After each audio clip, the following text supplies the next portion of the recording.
Tonight in Evanston, Illinois, a little more than 100 miles from the Notre Dame campus, Brian Kelly and the Fighting Irish look to remain undefeated. They're 8-0 and ranked number 4 in the college football playoff rankings. Their once sluggish offense has become one of the nation's best since sophomore Ian Book took over at quarterback 6 weeks ago. Clayton Thorson has been the Northwestern quarterback for 4 years. Tonight is one of the biggest games of his career as the Wildcats try to beat a team ranked in the AP Top 5 for the first time since 1959.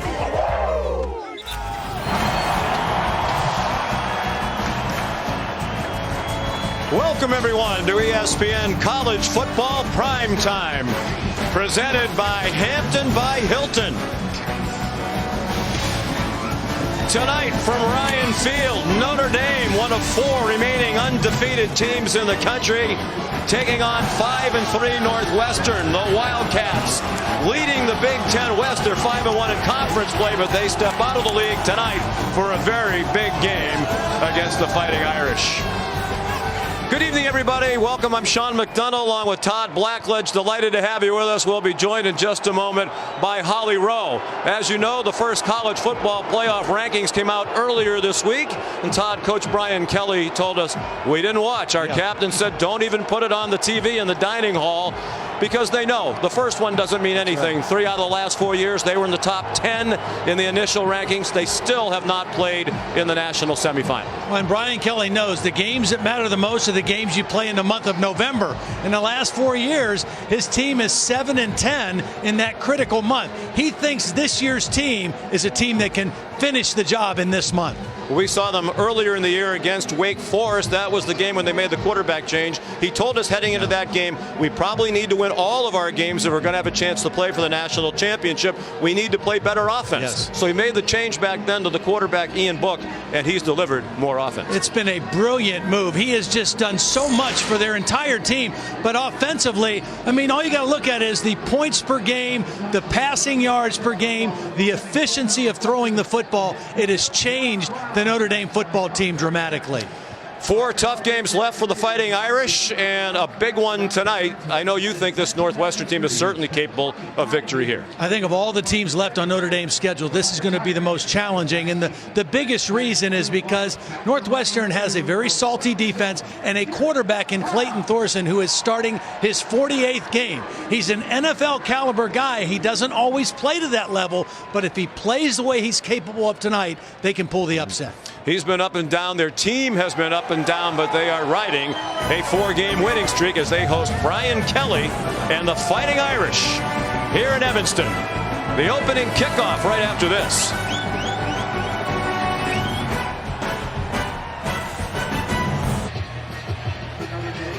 Back at Ryan Field, just north of downtown Chicago. Notre Dame won the toss and elected to receive.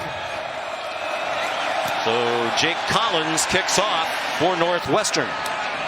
Down to Michael Young, one of the fastest players on the Notre Dame squad, and he's stopped at the 25. Here's Holly Rowe. Well, all week long there was a question mark about the availability of the leader of this defense, Drew Tranquill, at linebacker. He has practiced this week after going out of the game with an ankle injury. He tweeted that it's like a miracle. His MRI was negative, and he is likely to play tonight. I watched him in pregame warmups. He was running and cutting and moving just fine. That is huge because he has been on the field for 93% of Notre Dame's defensive snaps, but they will be without Alize Mack, who is out of this game with a concussion, their tight end. And one of their top receivers. So Ian Book on first down, hands off to Dexter Williams, and he stopped immediately by Jared McGee, a safety up near the line of scrimmage. Now, I think we're going to see a lot of safeties and corners around the line of scrimmage trying to get an extra guy in the box to stop the run. Notre Dame goes quickly, and a big hole for Dexter Williams and a first down. We mentioned the play of Book has boosted the offense, but the return of Williams, who missed the first 4 games for a suspension, has also been key. Absolutely, and he is a home run hitter. They did not have that in the offense before his return. Quarterback draw. Book, adept as a runner, very good athlete. He got ahead for a couple. Nate Hall, part of the Northwestern linebacking core, made the tackle. Book, a redshirt sophomore, academically a junior at Notre Dame from El Dorado Hills, California, just outside Sacramento, the most accurate quarterback in the country at 76.5%. And he was not accurate on the handoff to Williams. They misconnected, and Blake Gallagher has recovered for Northwestern at the Notre Dame 35-yard line. Yeah, just a little hesitation on the part of Ian Book. The running back has to assume he's getting the ball every time. The quarterback is the guy making the decision, and as he tried to pull that ball out, it hit the hip of his running back, and it ended up on the ground. And a big turnover for the Northwestern defense on the first possession. 10th turnover committed by the Irish this year. So here's Clayton Thorson, 23-year-old quarterback, making his 48th straight start, as Todd said. Isaiah Bowser straight ahead for Northwestern. He gets 5 on their first play as Mark Malal made the tackle. 9,620 career passing yards, 8th in Big Ten history, and only Jake Browning of Washington has a longer active streak of consecutive starts. He's started 49 in a row for the Huskies. 4-man rush, and Thorson threw a wobbler, but it's caught for a first down to the 22-yard line. Kyrick McGowan tackled by the safety Jalen Elliott. Did a nice job of not panicking, moving up a little bit in the pocket. He knows Notre Dame is a team that really can rush the passer. They don't have a huge number of sacks, only 17, but they get to the quarterback and they affect the quarterback very significantly. Jerry Tillery, number 99, one of their stars up front. Bowser stopped by Khalid Kareem, and it is a veteran Northwestern offensive line. They have 136 combined career starts. The only new starter this year is Jared Thomas, the center. Yeah, and the coaches told us he's been the most consistent. He took over for a 3-year starter, Brad North, but he's played extremely well in the middle. Bowser was the running back. He went in motion. They've struggled to run this year. They're almost exclusively a passing team. He tried to get it to Bowser, and Julian Love, back in his home area, Chicagoland native, broke it up, having an All-American type season at corner.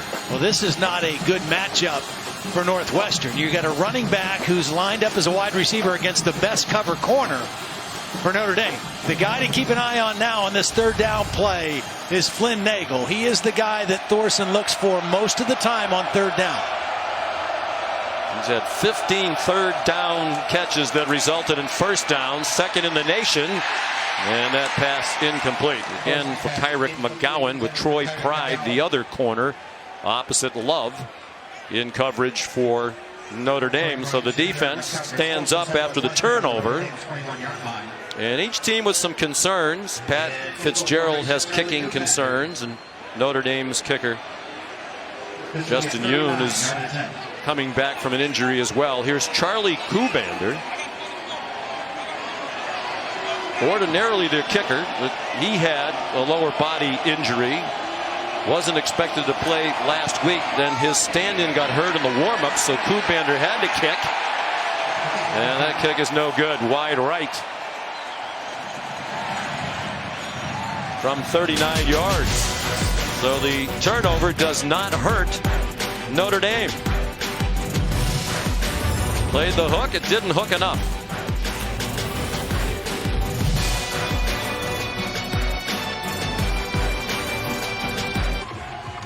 Expedia reminds us we're here at Ryan Field in Evanston, Illinois. First visit here for the Fighting Irish of Notre Dame since 1976. Ian Book, the fumble on the first possession of the night for Notre Dame, but Northwestern missed a field goal. Here are the Irish for the second time tonight, and Book's pass for Chris Fink incomplete, with Blake Gallagher, a linebacker, in coverage on the wide receiver.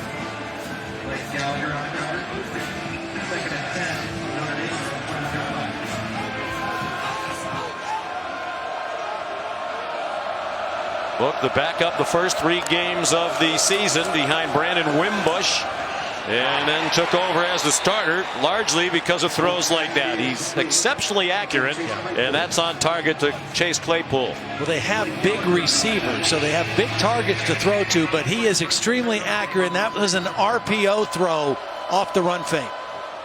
Now back on the ground with Dexter Williams, who's averaged 128 yards rushing per game in the 4 in which he has played, the last 4. The only game that he did not have really good numbers was against Pittsburgh. Only 31 yards on 13 carries. Pittsburgh's defense did an outstanding job against Notre Dame. It's interesting. I went back and watched that film a couple times this week, and I really think Northwestern is going to try to employ some of the same techniques.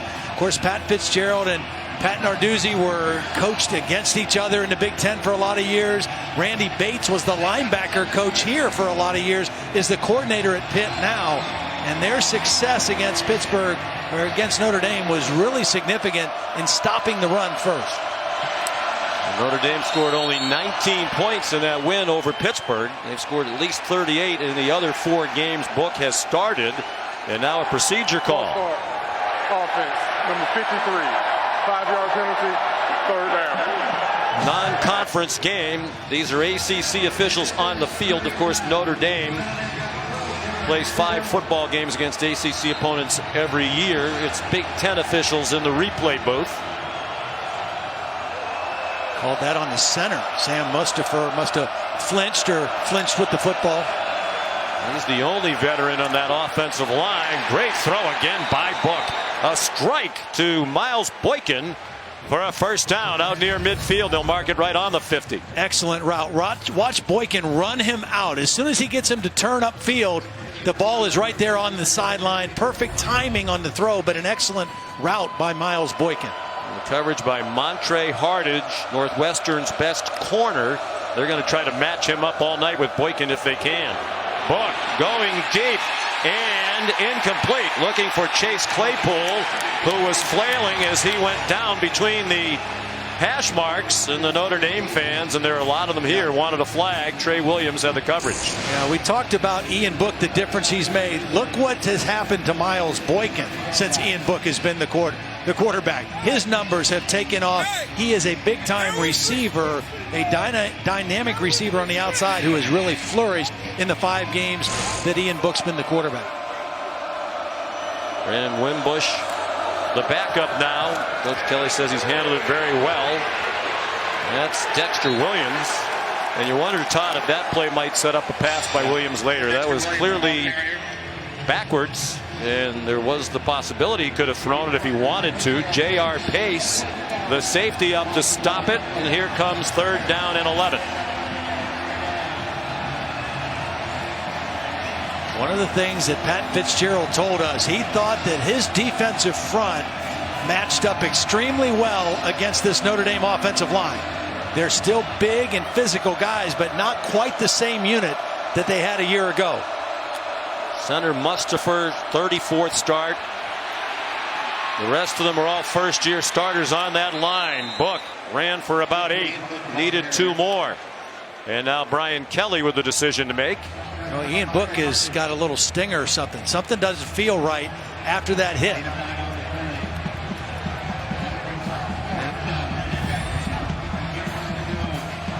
You see, as he's diving, he goes forward in kind of an awkward hit and fall at the end of that run. So he's still on the field, and they're going for it. 4th down and 2. Both these teams go for it a lot. Now Brian Kelly I think he wants to make sure his quarterback's okay. He still doesn't look right. Timeout. Notre Dame, their first of the half.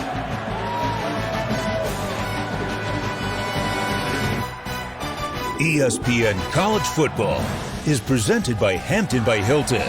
For the best price guarantee, book at Hampton.com. And in part by Nissan, premier partner of the Heisman Trophy. Chicago, a lot of Notre Dame fans. They have more than 20,000 alumni living in the Chicagoland area. Of course, Chicago, a very Catholic city. A lot of people have just rooted for the Irish because of the proximity to South Bend, a couple of hours away. Ian Book looks better as they come back on the field, and Todd going for it on 4th and 2. Empty backfield, so you can't discount the possibility of a design quarterback run by Ian Book here either. But again, big targets at the wideout and tight end position. And dangerous runner, as you said. He's on target. So accurate. Chris Fink the catch on the quick slant. Cam Ruiz the tackle. But it's a first down at the Northwestern 35. Just Ian Book has been doing this ever since he's been the starting quarterback. He processes things quickly, reads it quickly, and then distributes the ball. Back on the ground with Jafar Armstrong. He's gone back and forth between wide receiver and running back, and has played well in each position. Really, last week was the first game that they had Armstrong and Dexter Williams on the field at the same time. They both missed games for different reasons, and the combination gives them some unique capabilities. Cole Kmet, the tight end, the motion man. Here's Armstrong with good speed, turning the corner, and he gets bounced out of bounds by Patty Fisher, the linebacker, sophomore, team captain as a sophomore from Katy, Texas. Well, and then watch number 57 come right at you. Trevor Rulin, the guard. He's the guy pulling out, leading that play, getting Armstrong to the edge. Nice design, play, and execution. Just the 5th career start for Rulin. He was a backup at the start of the season. Alternates time at right guard with Tommy Kramer. Williams gets them inside the 20 to the 18-yard line.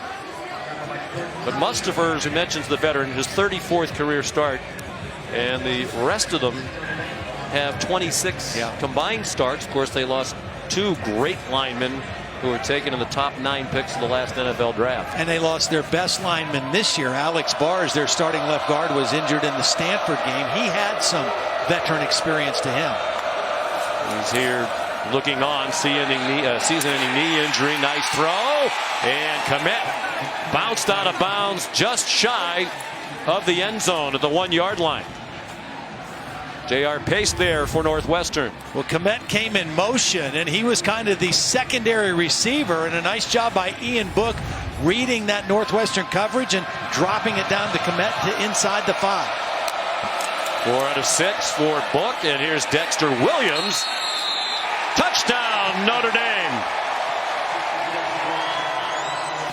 The 8th touchdown of the season in this, his 5th game for Dexter Williams, senior from Orlando. Well, we talked about Mustapher. Watch the block on the middle linebacker right here. This center gets out to the second level right now and gets the key block and allows Dexter Williams to at least get that ball extended over the goal line.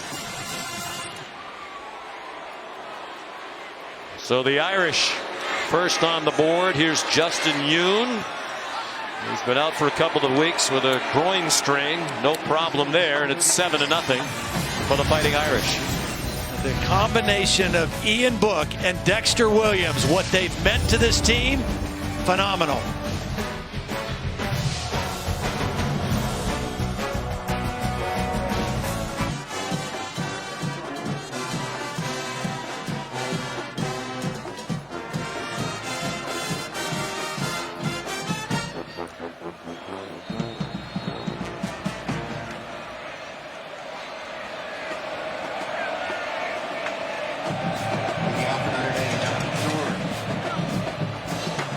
Wow, that's right. A lot of people probably watching the end of that game joining us now. Notre Dame has just taken the lead on a 14-play drive.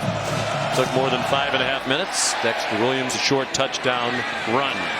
Justin Dorr kicked off, and a fair catch by Kyrick McGowan. Completed a fair catch. By rule, the ball will be spotted at the 25-yard line. First down.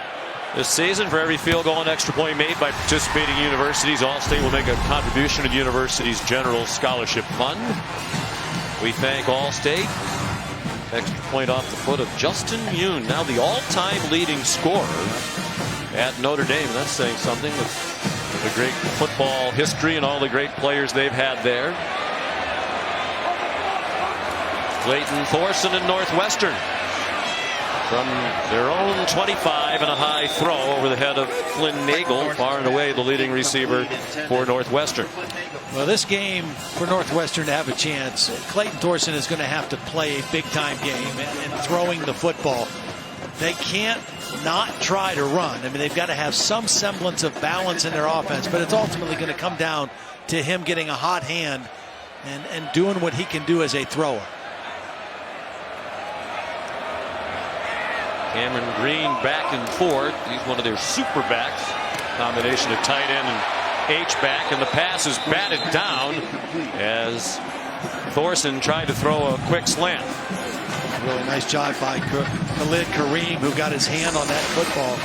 It's been a strange season, Todd, for Northwestern. They had a very nice win at Purdue, and then some inexplicable losses, particularly against Akron. They led here 21-3, lost that game, led 17-0 here against Michigan, lost 20-17. But since then, look what they've done. Terrific. In that Akron game, Akron scored 3 defensive touchdowns, 2 long pick sixes thrown by Clayton Thorson in that football game. As you see, Thorson looking right at Drew Tranquill on the field with the injured ankle. Thorson himself recovering from a torn ACL in their bowl game, and it was Tranquill there to meet him as he went into the slide across the 25-yard line. Thorson made a remarkable comeback from ACL surgery, injured in the Music City Bowl. Their win against Kentucky. He was back to start that game at Purdue in late August. That play right there, Sean, is not a good sign for Northwestern. That was a 3-man rush by Notre Dame, and they forced the quarterback to leave the pocket because of pressure. Jake Collins, the punter. Not much breeze in the stadium tonight. That's a good kick. Chris Fink makes a couple of men miss. And a nice run back to the 42-yard line. Travis Willock made the tackle. So Notre Dame focused on the task at hand. Brian Kelly, Fighting Irish fans everywhere familiar with the recent history. The first year of the college football playoff is 2014. They were ranked 10th in the first release of the rankings, went 1-4. That included a loss in South Bend to Northwestern. And similar problems in 2 out of the last 3 years. Chase Claypool is booked on the money again. First down, Northwestern 39-yard line, a pickup of 19. Well, again, both of these outside receivers, Claypool and Miles Boykin, are both 6'4" guys, 225, 230-pound guys. They're built like tight ends with wide receiver skill sets. Big targets for Ian Book to throw to. And he does not miss them. A toss to Tony Jones. It was a featured back earlier in the season when Williams was still sitting out. In fact, he rushed for over 100 yards in their win against Vanderbilt. It was game 3 of the year. Jared McGee, starting safety, not getting up for the Wildcats.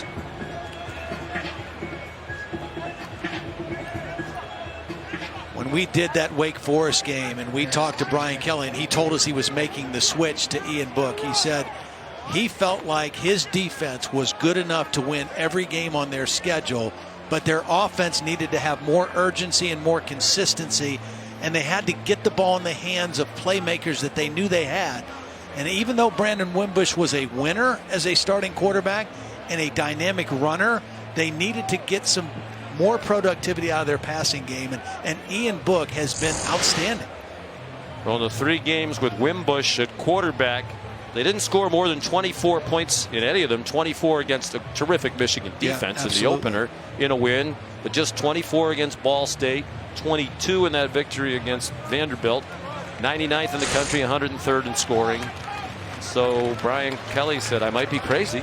I'm going to take out a quarterback on a top 10 team in the country, but he knew what he was doing. He needed more in the passing game, and Book's showing it again tonight. He's so accurate. He's very accurate, and he processes so quickly. I mean, the ball is out quickly, and it's accurate. I mean, he's completing over 76% of his passes since he's been a starting quarterback. That is an incredible number. Travis Willock has come in at safety as McGee went off. Book throws on the move, and that one not on target to Miles Boykin with J.R. Pace, another safety in coverage. Those are the kind of plays that scare you, though. When we talk to Mike Hankwitz, the defensive coordinator, says the X factor with Ian Book is how he can extend plays and what he does when things break down and he leaves the pocket. He's not as good a runner. They don't have as many design runs as they did for Brandon Wimbush, but he is certainly a good runner, and that's probably not complimentary enough. 3rd down and 7, probably not in field goal range here for Yoon. But here is Book. Ooh. Just could not stay on his feet. They might give him a favorable enough spot to give him the 1st down at the 29-yard line. You know, and they rule it a 1st down. I'm going to say if Aaron Banks, the left guard, would have taken a little flatter course, they would have had an easy conversion on that play. I think replay is going to stop this. I think he got a little bit more of a generous spot than perhaps he earned. That the runner reached the line of the game for a 1st down. The previous play is under review.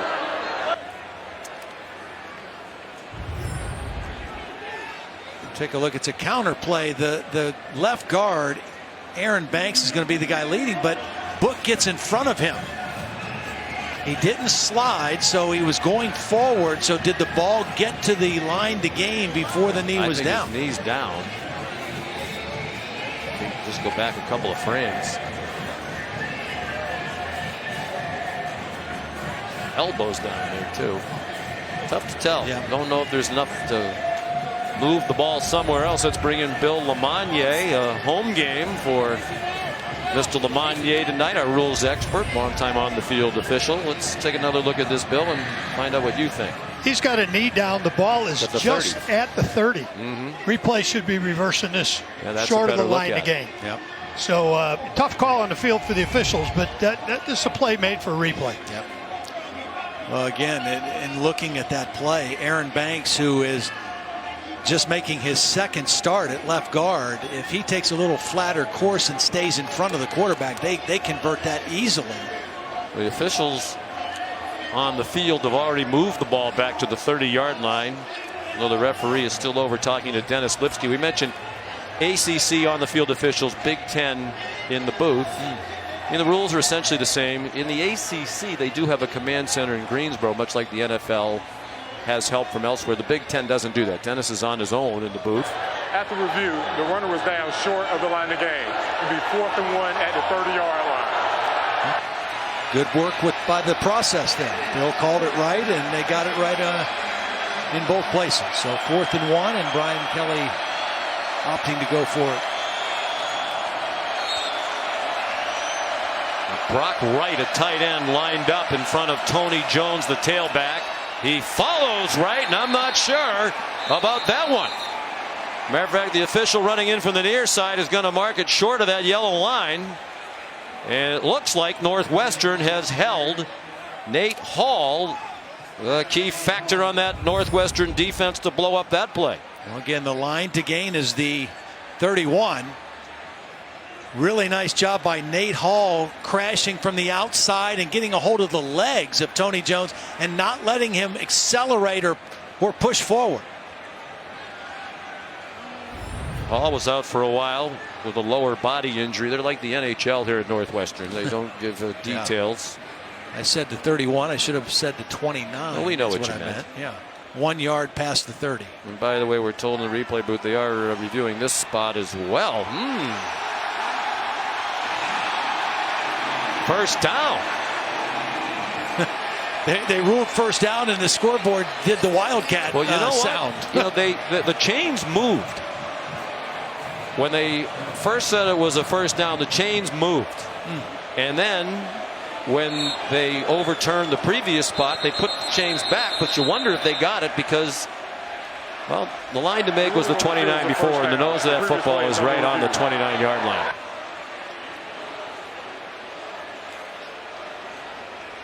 Now, Bill Lamonier. Sean McDonough. Is there a mechanism? I mean, the chains move, then they go to put them back. Do they know they're putting them back in exactly the same place? Yes, there's a clip that's put at a 5-yard mark on a major line. So, and that's not removed until after the Knicks new first down is made. So they can go back and get the exact spot for the measurement. But replay's not concerned about their measurement. Replay's concerned about whether he was short of the line to gain or not, right, for the original call. But even though after the play a few minutes ago, when they signaled first down, the chains moved. When they put the chains back, they put them back. They definitely put them back in the same place. They do. They've got a clip there that they don't take and do anything with until the Knicks first down is declared ready for play. So they're looking at this again. Replay will make the decision here now whether the call on the field was accurate for the first down or not. Will we have indisputable evidence for that? And that one's hard in a situation like this. Conclusively, you missed it by 4 inches. That's where it becomes difficult for replay to prove. We do have a shot that's right down that line, which is a helpful thing for replay. Both teams huddled around their coaches. And after review, the ruling on the field stands. Please reset the game clock to 3:59, 3:59. I just wonder, with all the technology we have in the world, is there a better way, a more scientific way to measure, determine 10 yards and a first down? This would be a great place right here to go a play action and take a shot at the end zone after so much delay. We did pull it out. Design throw on the run. Nice catch. Cole Kmet inside the 5-yard line. Knocked down by Blake Gallagher, and he did well to hang on to the ball. Here's Kmet right here. He's going to release and run an out route. Ian Book is looking deep first. There's Kmet, just kind of in a soft spot of the Northwestern defense. And right away after the measurement and the replay, they get down inside the 5-yard line again. So without Alize Mack, one of their top players on their offense, their leading receiver at tight end, Kmet, helping fill the void. 24-yard gain to get them inside the 5. Now they're back up. Number 72, 5-yard penalty, first down. Robert Hainsey, the right tackle out of Pittsburgh, a sophomore. Now, both the tight ends that are playing now in place of Mack, Kmet and Wisher, are both Illinois kids. They were both recruited by both Notre Dame and Northwestern. Liked both schools. Both ultimately chose to attend the University of Notre Dame. There's Alize Mack. We talked about Boykin flourishing with Ian Book at quarterback. So has Mack. First and goal from just inside the 10. Book incomplete. Looking for Boykin with Montre Hardage in coverage. Again, the matchup Mike Hankwitz, the defensive coordinator, wanted. They love the way Hardage is playing, and he plays with great courage and confidence, because when you play that much single coverage against outstanding receivers, you're going to give up some plays. But he has short-term memory loss, and he goes right back at it, and he's a great competitor, and that's what Hankwitz likes about him. One of the great defensive minds in college football, now 70 years young, Mike Hankwitz, been on the staff with Fitz here for 11 years. Juggling catch in the flat. A flag down as Chris Fink was tackled by Travis Willock at the 3. I think they might call offensive pass interference on Miles Boykin on this play. He was not the intended receiver, but he made contact coming off the ball into his route, and that's what we might get here.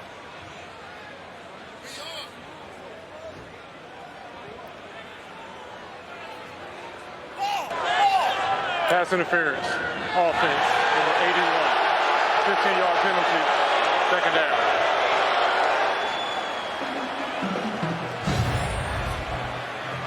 There's Boykin right here. Now take a look as he comes off.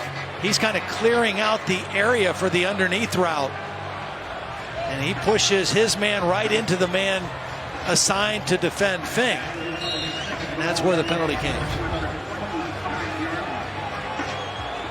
It takes them all the way back near the 25-yard line, just inside it. Tony Jones, the running back, and 3 receivers for the Irish. Book broken up by Hardage, with the coverage again on Boykin. Todd Hardage, kind of a typical Northwestern player. 3-star recruit, was looking at schools like Georgia State and Western Kentucky, and they found him down in the state of Georgia and developed him into an excellent corner. And they offered him late. You know, somebody had decommitted. They offered him. He committed and signed with Northwestern without ever visiting the school. It was his only FBS Division I offer that he had. Now starting his 33rd straight game at corner for Northwestern. Team that's in control of its own destiny in the Big Ten West. And they jump back into conference at Iowa next week for a very big game. Tony Jones stacked up. And Pat Fitzgerald told us there's no way my team will be overlooking this one tonight. After all, it is Notre Dame. This was excellent run defense. Outstanding leverage. It was 3rd down and long, but they played that run particularly well. Patty Fisher and Nate Hall, the 2 linebackers, converging for that play. There's Justin Yoon. A couple of weeks ago in the win against Virginia Tech, moved past Alan Pinkett to be the all-time leading scorer at Notre Dame. It's 330 career points. 44-yard field goal, no good. Wide left, so each team has missed one here in the first quarter.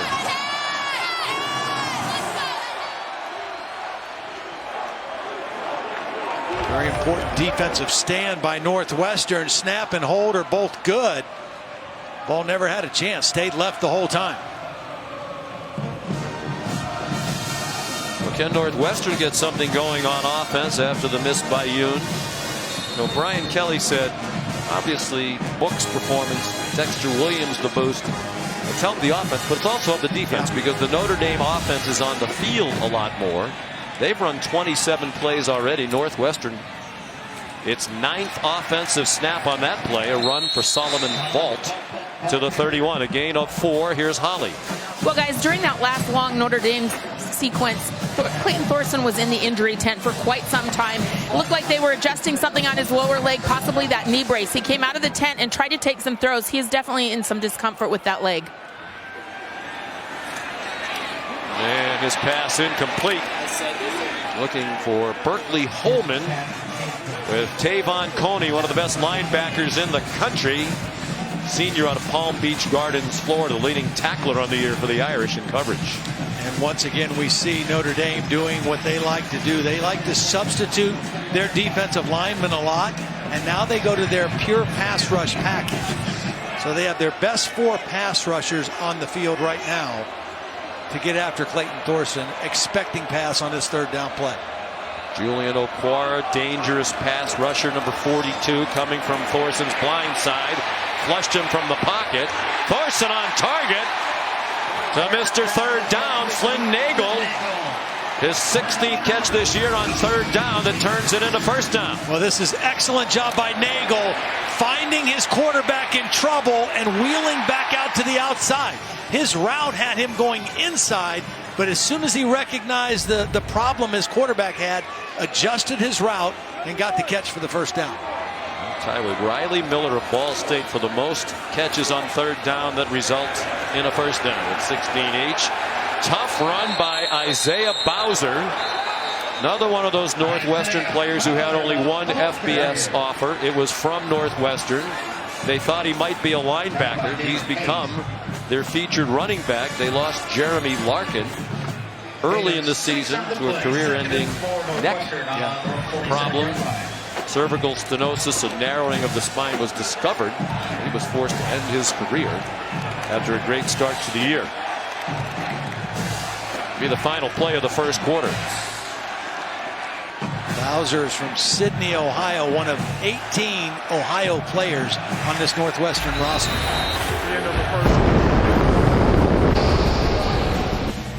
End of 1. Undefeated Notre Dame, number 4 in the country, leading Northwestern 7-0.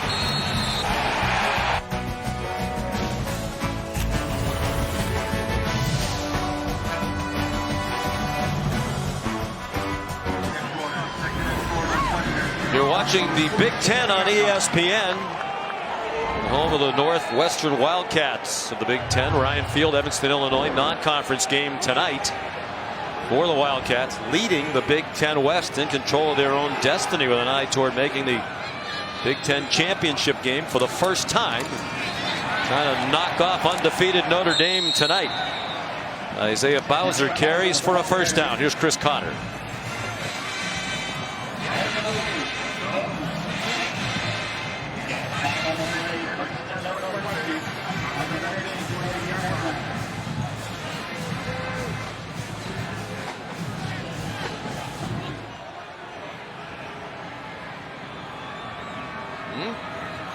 A lot of mayhem on that play. Here's Bowser. So at the beginning of the year, Todd, he's deep on the depth chart, well behind Jeremy Larkin. And the last 2 weeks, coming into tonight, 58 carries in the last 2 games, more than any other running back in the country for Isaiah Bowser. And really, the last 2 weeks, Northwestern has run the football better than they have all year. The game against Wisconsin, 182 yards, the season high, and the big reason is the hard-nosed running of Isaiah Bowser. Big win against the ranked Badger team to give them command in the West. Nice catch. The superback James Prather, just his 3rd reception of the year, with Julian Love close by, but he snared it at the 38. That was an incredible throw because that was excellent coverage by Julian Love. And Prather just was able to kind of keep him on his back, and the ball had to be thrown perfectly by Thorson, and it was.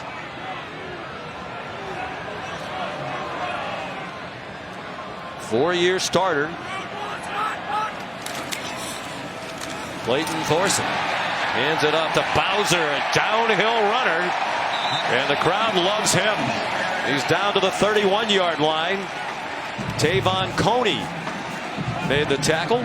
You mentioned the inconsistency of Thorson. It's really been typical of his career, particularly this year. Just look at last month. I mean, the first 2 games against Michigan State and Nebraska, incredible numbers, led them to wins. And then the last 2 games, even though they won, very inconsistent play by him. He threw 3 interceptions in the win against Wisconsin a week ago. They stick with Bowser. Even with the improved running game, they're still one of the worst rushing teams in the country. 126th in the nation in rushing. Northwestern just 91 yards per game. But Nick McCall, the offense coordinator, said we have to run the ball. At least try to give them the threat of the run. Absolutely, because then you at least have some play action in your pass offense, and it helps your pass protection when you can go play action if you've had some success running the ball. And some power football here. Thorson, 6'4", 226. They're not afraid to run the quarterback sneak. They did it 5 times in the first half last week against Wisconsin, even with a quarterback coming back from a torn right ACL.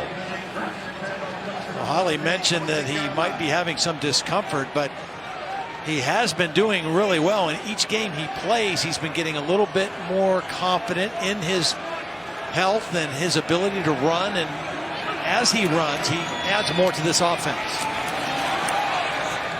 Bowser straight ahead to the 23. Well, first they had a great 4-year running back, Justin Jackson, who went on to is the all-time leading rusher here, who has gone on to the NFL with the Los Angeles Chargers. So Larkin waited his turn. Very talented, over 100 in that opening game against Purdue, but then the diagnosis of cervical stenosis, and that's the ultimate running back by committee. No question. But I think Bowser is the hard-nosed guy they've settled on. Vault, who's in there now, is kind of the change of pace guy. He stayed in the block. Into traffic it goes, and Thorson lucky to get away with that one. Tried to force it into Flynn Nagel with double coverage. Primary coverage from Troy Pride. A nice job by Gilman. Watch Gilman, the safety, number 11, come to help. They know that Thorson is going to look here first. Pride's in perfect position, and Gilman's there ready to help him if he needs it, doubling up on the intended target. There's 3rd down and 8. Might be 4-down territory. Pat Fitzgerald goes for it a lot on 4th down. Chad Hanaoka become a 3rd down back. Tried to surprise him with the run and didn't. And here's 4th down, just about 5, maybe just a little bit less than that. And Pat Fitzgerald told us yesterday I didn't go for it a lot on fourth down in the old days. I studied it. Yeah. The analytics, the metrics. He showed us a computer program yesterday that every kind of iteration you can have, it makes sense to go for it.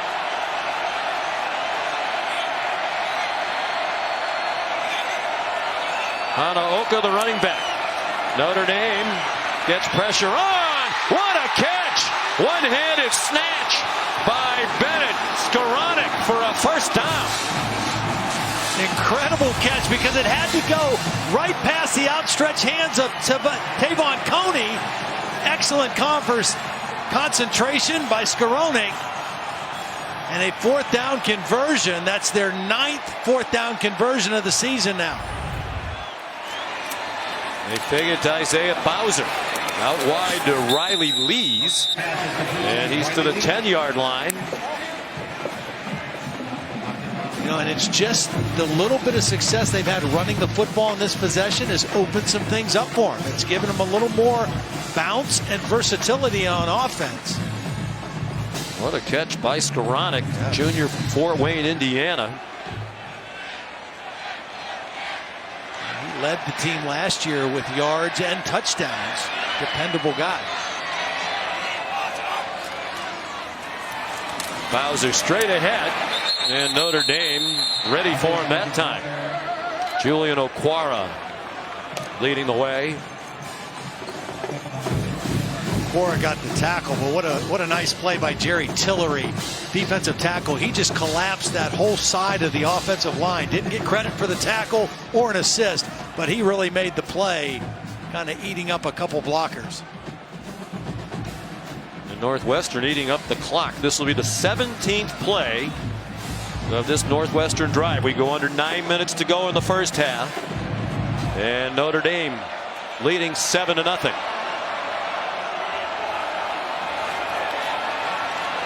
Thorson to the end zone and batted away. Excellent coverage. Apparently a little too frisky. Jalen Elliott on Cameron Green. I thought Jalen Elliott had a hold of him as he was breaking out on that route. He had him beat, and he reached out and grabbed him at the end of the route. Pass interference, defense, number 21. If I was in the end zone, therefore the ball would be spotted at the 2-yard line. Automatic first down. It's a really good route by Cameron Green, the superback. Here he is right here, working on a safety. He's going to set him up inside, and as he breaks out right there, Jalen just reaches out and grabs him, and just instinctively reached and grabbed him because he felt himself getting beat. And that's a good call. Had a hold handful of jersey right below the number 4. Here's first and goal from the 2. Bowser, touchdown! No. Sorry, from here it looked like he was in. Official on the far sideline said no. Rookie broadcasting mistake there, for which I apologize profusely. Saw the one hand go in the air, but he was marking the ball, not 2 hands going in the air. Well, again, you've got a 6'4", 230-pound quarterback here, and you need less than a yard. And they did it 3 times in a row last week at the goal line. That looked like he got it in. I'm going to wait to really make sure this time. There he is, 2 hands in the air. Touchdown, Clayton Thorson. Well, we've already had 2 plays reviewed for a spot. I'm not so sure we won't get a review on this one. He had a great view of it live down the line. He definitely broke the plane. I'm sure they are looking at it as we speak, as they always do.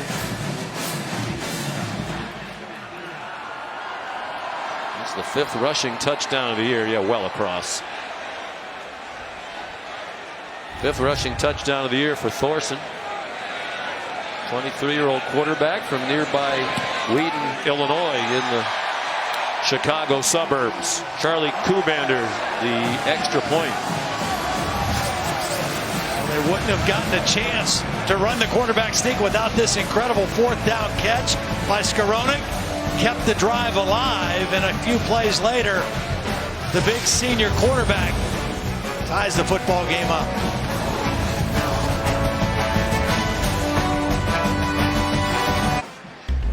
You can stream college football all season long on ESPN Plus. Start your free trial today by downloading the ESPN app or visiting ESPNplus.com. Clayton Thorson, the touchdown. We're tied at 7. Short kickoff by Jake Collins, who's their backup kickoff man with Drew Luckenbaugh injured. And Michael Young weaved his way out near the 25. Here's Holly. Well, guys, in between series, Pat Fitzgerald of Northwestern gathered his entire defense around. He didn't just stand up in front of them and talk. He sat among them. He's one of the best to ever do it here defensively, one of the greats to do it. And what he was telling them is, we can go toe-to-toe. He said, I need you for 35 seconds, every second, toe-to-toe. Keep the spirit alive. He thinks that his guys can play with Notre Dame if they just keep focused on each and every second they're in the play. Great player here. He's in the College Football Hall of Fame as a player. Pat Fitzgerald, Dexter Williams ahead. What a career he had as a player. Won the Bednarik Award and the Nagurski Award. Would go to the top defensive player in the country in back-to-back years. He's the only player ever to do that. As a matter of fact, Paul Kozlowski of Penn State, the only player ever won either one of those twice. He won the Bednarik twice. Just 43 years old, but already in his 13th season as head coach at his alma mater. Chris Fink the catch on the throw from Ian Book, and he got just enough, it looks, for the first down at the 35-yard line. I'm not sure there's anyone in college football that you could ever find that fits the program where he's at more than Pat Fitzgerald. I mean, he is Northwestern football. Local guy, grew up in Chicago, played here, great player. I mean, he drinks and sleeps Northwestern football. Book a long throw, looking for Miles Boykin, and Montre Hardage more than holding his own. I agree with that. We talk all the time about coaches and their fit at their school. He's from the south side of Chicago, was a great player here. And it was really his team in that mid-90s game against Notre Dame, 1995, with Gary Barnett, the coach. They won their season opener against Notre Dame as a 27-point underdog. Dexter Williams dropped for a loss. And, Fitzgerald's done a great job as the head coach. We said that was the game that really turned the perception of our program. Of course, they wanted to play to the Rose Bowl that year under the terrific coach, Gary Barnett. Yep. Well, and just his success has been outstanding, and his personality, he's a linebacker through and through, and his personality is infectious among his football team. And his defensive pep talk perhaps paying dividends. Notre Dame got one first down on this possession. And now the Wildcat defense trying to get off the field. 3rd and 11 for Ian Book. Facing a blitz over the middle and incomplete. In the general direction of Boykin. And again, Mike Hagwitz got the matchup he wanted with Hardage on him. Well, it's Nate Hall right here. He's kind of being coy. He's not looking like he's blitzing, but he's going to come at the last minute on the snap. He gets in there unblocked, forces the quick throw, and gets a good hit on the quarterback as well. Here's Tyler Newsome to punt. Outstanding punter. One of the team captains for Notre Dame. Riley Lee's back for it. Excellent kick. Very high, long way to run for Lees, who watched it bounce out of bounds near the 20. They'll mark it at the 21. 45-yard punt.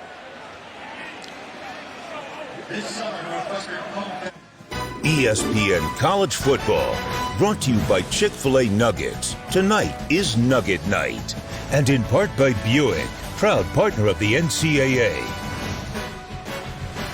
These two great universities, football programs linked by the legendary head coach, Ara Parsegian, who directed the Northwestern program 1956 to 63, went 4-0 against Notre Dame, then became the Notre Dame coach, led him to a couple of national championships. We spoke to Pat Fitzgerald yesterday. He said that he was delighted he got a chance to know Ara late in his life. Pat's in-laws live in Naples, live near Ara. They had a chance to play golf, spent a lot of time together. Every bit the impressive man that everybody had always described Coach Parsegian as. Isaiah Bowser Nifty run on first down. He's not flashy. He doesn't juke. He doesn't make people miss, but boy, is he tough. Just going to go straight ahead. The coaches say this is what a downhill runner is. Get going north and south, protect the football, and just barrel forward. And Isaiah Bowser has been doing that the last 3 weeks.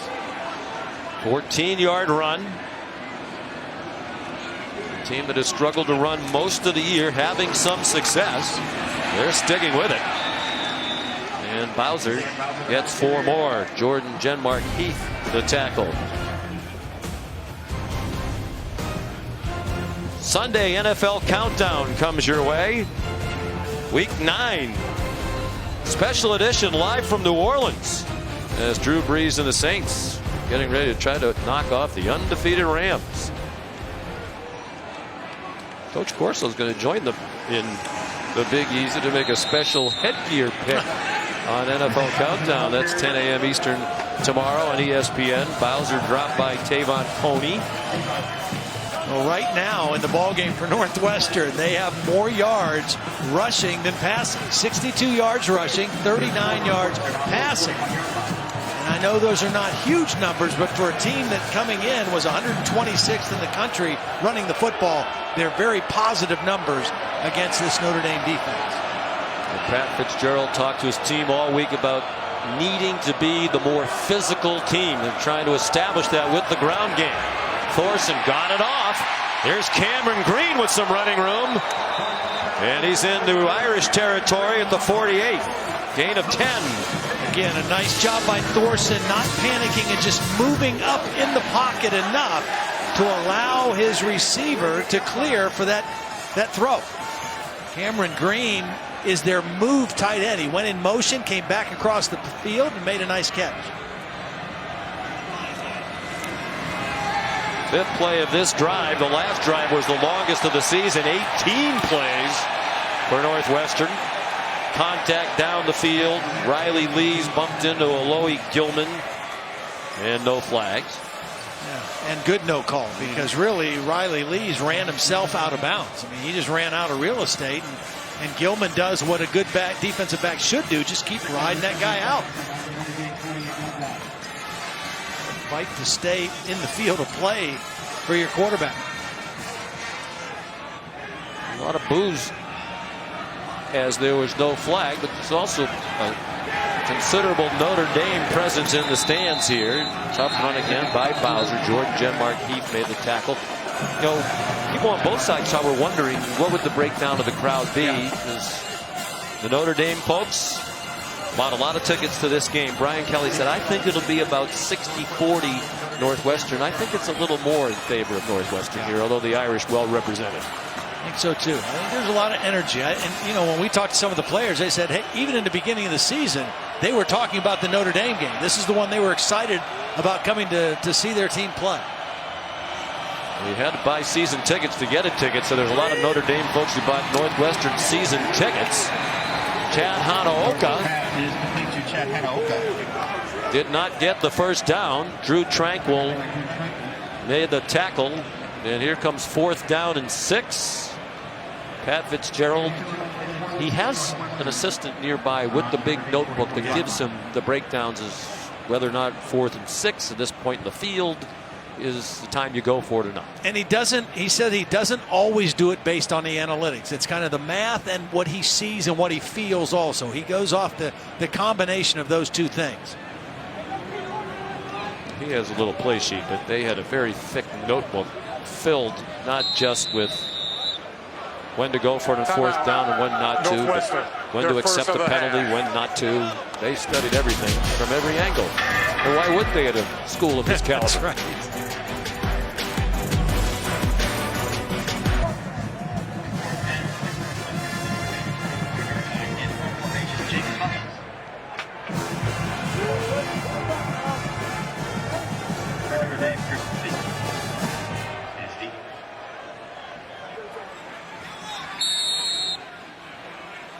All right, Chris, thank you. We look forward to it. On this 4th down, Pat Fitzgerald not going to go for it. Jake Collins sends it high in the air, and a fair catch made by Chris Fink. 9-yard line. Talk about Ian Book, his accuracy, his ability to distribute the football, his ability to extend plays also. Accurate, the ball comes out. Watch him move the defense now with his eyes and with the pump fake here. Outstanding job getting the football to the right guy.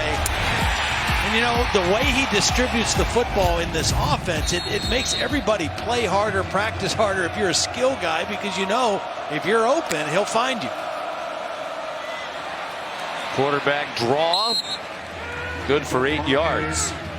Patty Fisher made the tackle. Well, he's making his 6th start, but he's already found out what it's like to be the starting quarterback at Notre Dame on their bye week a couple of weeks ago. He went home to Sacramento. Between quarters, he got brought out onto the court, introduced to a big ovation, given a jersey. He did grow up a Sacramento Kings fan. He used to go to a lot of games with his dad and his older brother. He goes down short of the first down with Jordan Thompson nearby. He said, yeah, I get recognized a lot more now, but I'm enjoying it. It's fun. I like meeting people. Timeout, Northwestern. Their second charge timeout of the half.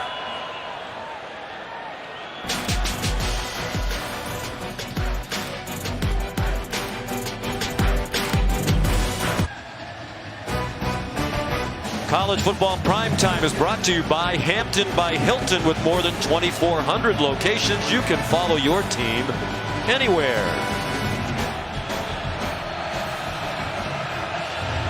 We're in Evanston, Illinois for college football primetime. Ryan Field.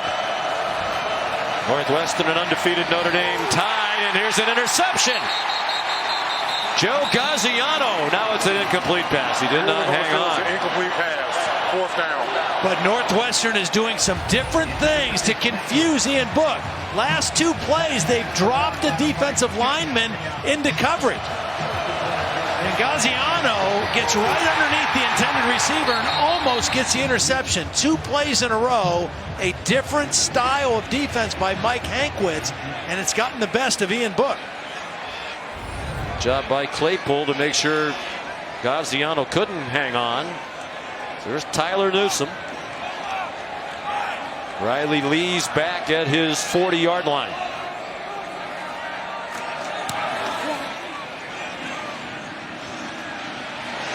Returnable from the 42.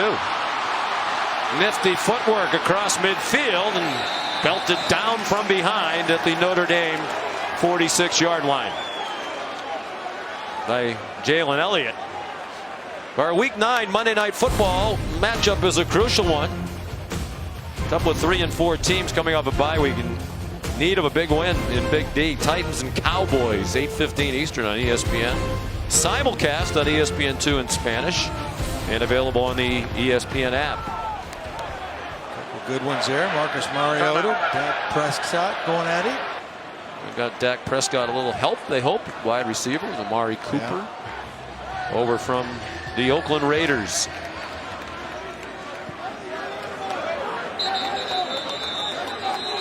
Lee's receiving a bit of medical attention after his punt return. You know, what I've seen so far out of this Northwestern pass offense and the matchups against Notre Dame's defense, I think it's going to be tough to get the ball to Flynn Nagel consistently, but I think the matchup that works in their favor is Cameron Green, the super back. I think if you get him on a safety, that's a pretty good matchup for Clayton Thorson to work. Solomon Vault, the running back. Thorson going deep, single coverage, and an incomplete pass. Intended for Ramad Jaukio Bowman. Good coverage by Troy Pride. I'll take that name. Yeah, you took. I got Ramad Jaukio Bowman.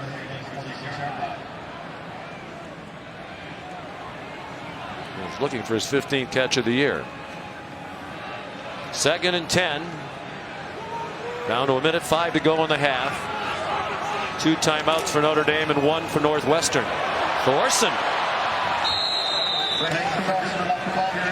Again, before his injury, he ran a lot, and he was an effective dual threat guy. More of a passer, but a good runner.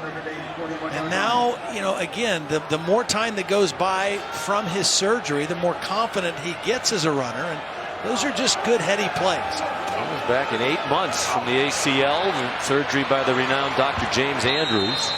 Vault the catch, short of the first down.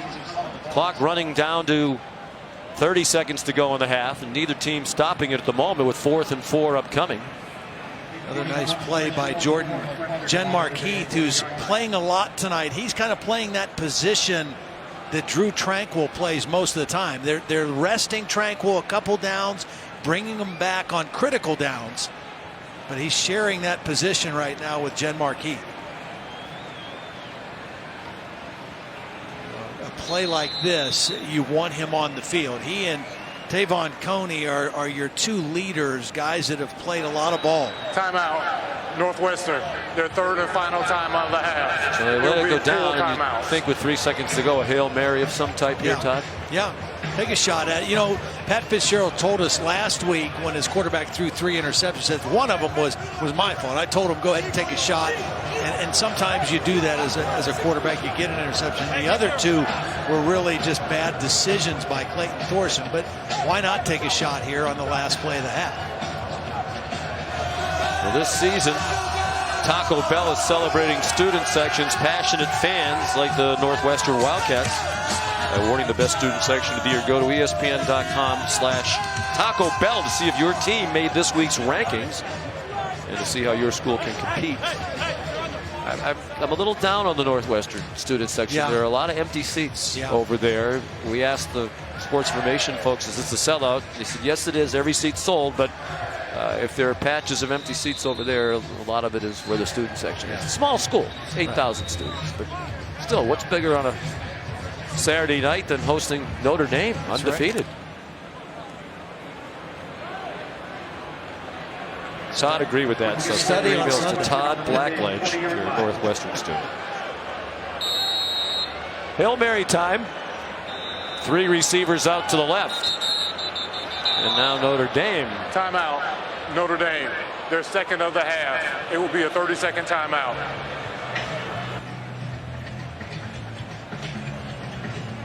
Notre Dame wants to make sure it is aligned properly. Interesting conversation. Game day this morning.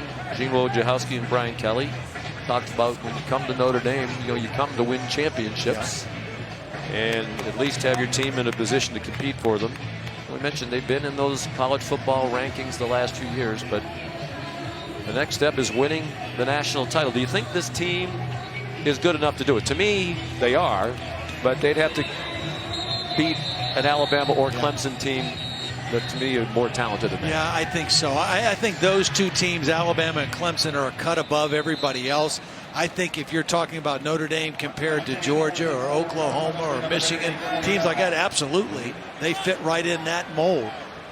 Their defense is really solid, and offensively, you know, they've gotten better as the season has gone on for sure. Mick McCall, the offensive coordinator, changed the formation a bit, then sent a man in motion, so they wound up with 3 on the left. Thorson swung down. There was probably a hold as well. Probably the last play of the half. Khalid Kareem swung him down.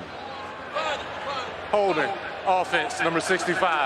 That penalty is declined. That's the end of the first half. With the score, Northwestern 7, Notre Dame 7. Center Jared Thomas called for the hold. So a defensive battle on a 46-degree night near the shores of Lake Michigan. 7-7 at halftime. And Northwestern will receive the second half kickoff. Here's Holly Rowe. Well, Coach, a week after you rushed for 250 yards, haven't gotten the ground game going. What do you have to change up front? No, I think we just got to get going on the ground game. I mean, we've had a lot of situations where, you know, that second drive, we had 3 penalties, got us out of the flow of the game. And then we had a couple of situations where 3rd and 1, we could have run the football. We decided to throw the football. So I think we just got to get in a better flow. We were just kind of disjointed after that second drive. Drew Tranquil's come in primarily on 3rd down. How's your younger player, Jordan Genmark-Heath, filling in there? I think he's fine. I mean, he's hanging in there. I mean, he hasn't been an issue at all. You know, we've got to just just do a better job of being a little bit more consistent. Thanks so much, Coach. Send it to the studio and Chris Cotter.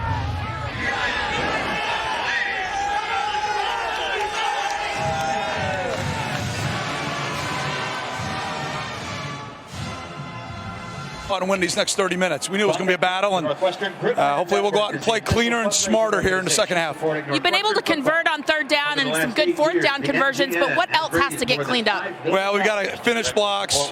We've got to shore up the boundary pass game. They hit us a little bit on some things there. But a tale of two quarters. We're on the field the whole quarter, the first quarter. I came here with the expectation that we would win a national championship. We're playing an outstanding football team. What a great opportunity. We got nothing to lose. Oh, it's Saturday night. Dexter Williams. Touchdown, Notre Dame. Notre Dame gets pressure on. What a catch. One-handed snatch. That looked like he got it in. Touchdown, Clayton Thorson. It's Saturday night. Welcome back to ESPN College Football Prime Time on this Saturday night, presented by Hampton by Hilton. From Ryan Field in Evanston, Illinois. Notre Dame and Northwestern tied at 7. We look at the stats, Todd Blackledge, really a tale of two quarters. Yep. Notre Dame had 144 yards of offense right in the first quarter, only 18 in the second quarter, and it was the reverse for Northwestern. They really dominated the second quarter after having just 36 yards of offense in the first. I think the big difference for Northwestern, Isaiah Bowser ran for 51 yards in that first half, mostly in the second quarter, balanced out their offense a little bit, and I think Pat Fitzgerald has to be thrilled with the way his defense is playing, how they're affecting Ian Book. They forced a lot of tough situations on third down, and Northwestern right where they want to be in this football game. We'll hear from Pat Fitzgerald in a moment. Ryan Kelly said he came to Notre Dame to win national championships. In all likelihood, if they're going to win one this year, they'll need to win tonight. Jonathan Doerr's kickoff down. Here's Hawley a moment ago. Well, Coach, if your halftime in the locker room was half as good as what I saw you do with your defense out here, what was your message you delivered about standing toe-to-toe? We got 30 more minutes. If we want to prove that we're what we think we are, then we got to go out and win these next 30 minutes. We knew it was going to be a battle, and hopefully we'll go out and play cleaner and smarter here in the second half. You've been able to convert on third down and some good fourth down conversions, but what else has to get cleaned up? Well, we've got to finish blocks. We've got to shore up the boundary pass game. They hit us a little bit on some things there. But a tale of two quarters. We're on the field the whole quarter, the first quarter. We maintained it defensively. Hopefully we can be more consistent now here in the second half. Thank you, Coach. Let's go, Pat. Isaiah Bowser, the ball carrier on first down, and he was a reason why, as you said, they were able to turn the game in their favor in the second quarter. You know, in that first half, Clayton Thorson only had 8 completions, but the good news, he hit 8 different receivers, so they're not just, locking in on Flynn Nagel. Cameron Green, the superback, went in motion and went back. Here's Bowser. He got stood up about 3 yards short of the first down at the 32 by Tavon Coney.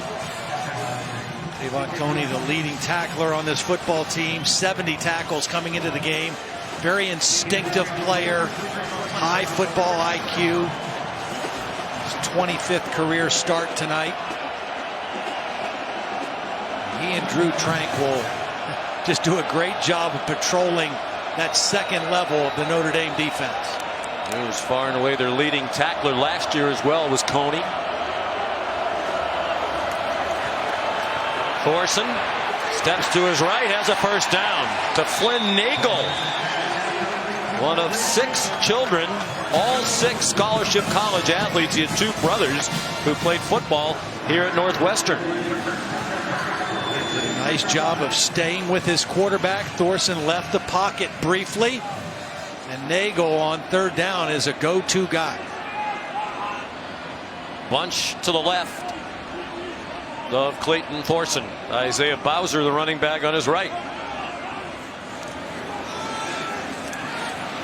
Well protected again, and a bad pass behind Kyrick McGowan. Here's Holly.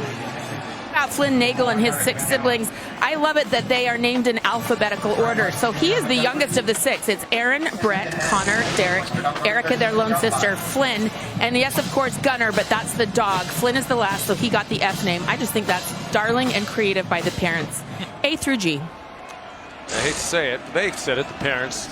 They wanted another girl so that Erica would have a sister. So I think the 6th child was going to be Flynn either way. Here's Flynn to the 48-yard line of Notre Dame, dragged down by Jalen Elliott, and it's a 15-yard gain for Northwestern, a first down. Well, nice job of putting him in a bunch formation. You can't get up and press him that way, and it's just a little crossing route. But it starts with off coverage because of that formational set. And that's an easy pitch and catch for Clayton Thorson. 3 catches for Nagel from just down the road in Lamont, Illinois. Nagel breaks a tackle. Did not break the second one. Good tackle by Alohi Gilman, the transfer from Navy, who's been outstanding at safety. Here's a Flynn Nagel bio. 27 games with a reception now. Who doesn't like an Oreo shake? Cheeseburger and some cheese fries. And interesting, Kenny Chesney, but he's also a rapper. Yeah, country music. versatile. Who doesn't like Kenny Chesney? Thorson. Bounce to his right. Might have been a throwaway. Close enough. Good pressure by Jameer Jones that time, getting after the quarterback. Comes that fresh line change of defensive linemen. Even though it's not a hot night, I mean, I think both coaches realize this is going to be a 4-quarter game. You want to keep your pass rushers as fresh as you possibly can, and right now you've got your best 4 in there at the game at the same time. Cool night, mid-40s, very comfortable. After a beautiful fall day here in Chicagoland. Chance of rain here, perhaps by the end of the game. Thorson, look out. Julian Okwara trying to chop it out of his hand. Thorson held on, but it's a sack and a big loss. Back to the 45-yard line. I mentioned they had their best 4 pass rushers. This is the best of the 4. Okwara, he's going to beat the left tackle, Blake Hance, on this play. Just use pure speed. Gets around him to the outside and chases down Thorson, and Thorson very lucky that he was able to hang on to the football. Not sure he knew how close Okwara was to him when he left the pocket. Second Notre Dame sack forces the punt by Jake Collins. And Fink in traffic, swung down immediately at the 20-yard line. A 36-yard kick by Collins. Come out.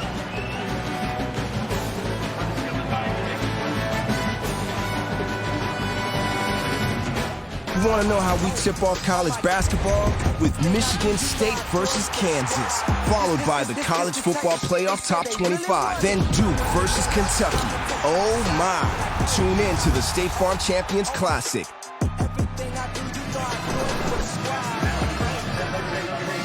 It's big night here as well. Notre Dame trying to stay undefeated, knowing that if it runs the table over these last 4 games, they'll certainly play in the college football 4-team playoff to determine the national champion.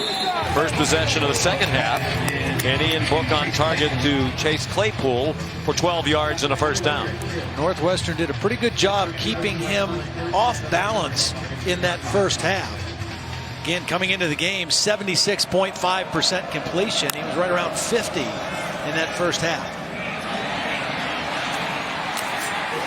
Dexter Williams breaking tackles, and that's another first down on back-to-back plays for the Irish as Williams picked up 12 more.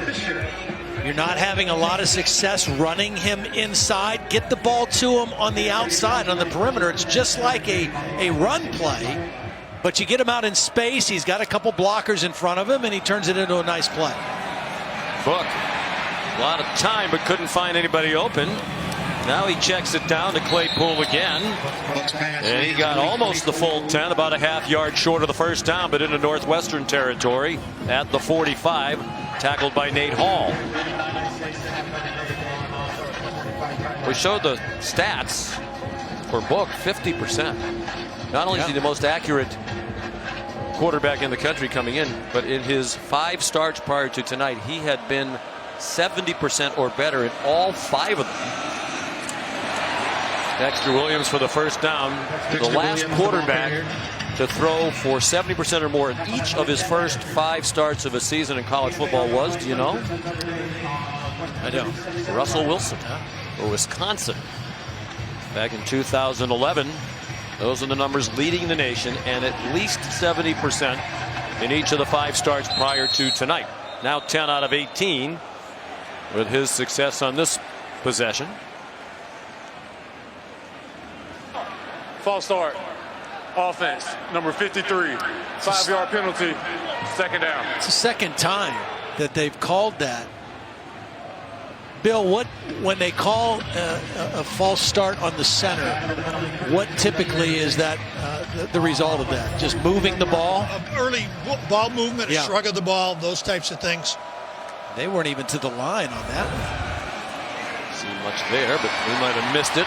Michael Young, good tackle. J.R. Pace probably prevented a first down.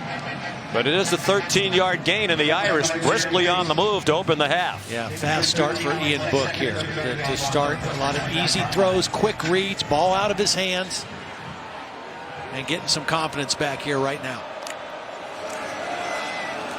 3-man rush all day for Book, and his pass is deflected, and it falls incomplete. Ernest Brown, the 4th defensive end, dropping into coverage and using every bit of that 6'5" frame to bat it down. He's right here. You can't see him in the screen, but it's the same kind of defense that fooled Book before. Dropping that defensive end underneath the out route. Remember, Pat Fitzgerald told Holly they'd had some success throwing into the boundary. That's how they're defending it now, dropping off the defensive end underneath that out cut. Irish just 1 out of 6 on 3rd down. 3rd down and 2. Dexter Williams got stood up at the line of scrimmage. And now Brian Kelly with the decision to make. Be about a 46-yard field goal. You missed one earlier. No hesitation. They're going for it and lining up quickly. 2 for 2 tonight on 4th down. Book off to Boykin for the first down. And that shows you that Brian Kelly knows we are having a difficult time running inside against this front 7 of Northwestern. And they're physical. They're capturing the line of scrimmage, so let's do a little something different. Get the ball out quickly to Boykin, have some blockers in front, and you get the first down. And Book had the option to run there, it seemed, if it was there. It wasn't there, so he threw it to Boykin. Book over the middle. Fink, another good open field tackle by Patty Fisher, their #1 tackler on the season. One of the reasons I think Notre Dame is coming out throwing on early downs in this start of the 3rd quarter is what Northwestern did really well in that first half was the same thing Pitt did a couple weeks ago, and that was load the box to stop the run and run safeties up in there, get more numbers than you could block on those early rundowns. Here's some trickery, little flea flicker. Book intended for Cole Kmet, trying to walk the tightrope along the sideline. Pretty well defended, good discipline on the gadget play. Book has plenty of protection, just not an open receiver, and he was kind of about half throwing this away and half letting his guy have a chance to make it. Either we get a catch or it's out of bounds, no harm. View from the progressive pylon cam.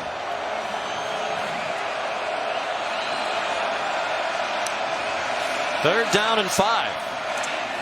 Book to the end zone for Boykin. Touchdown, Notre Dame.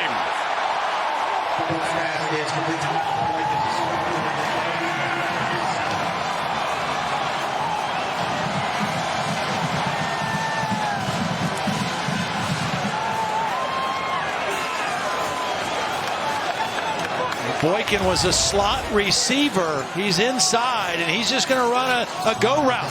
He's working on Montre Hardage, who is their best guy. Hardage is kind of in zone. He gets caught in between, And a beautiful throw to the back of the end zone for the big receiver, Miles Boykin.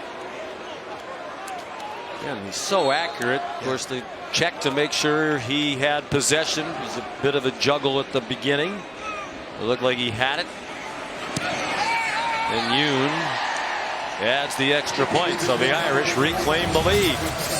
Impressive drive to start the second half. 11 plays, 80 yards, and Book was 7 out of 9 and a touchdown on the drive.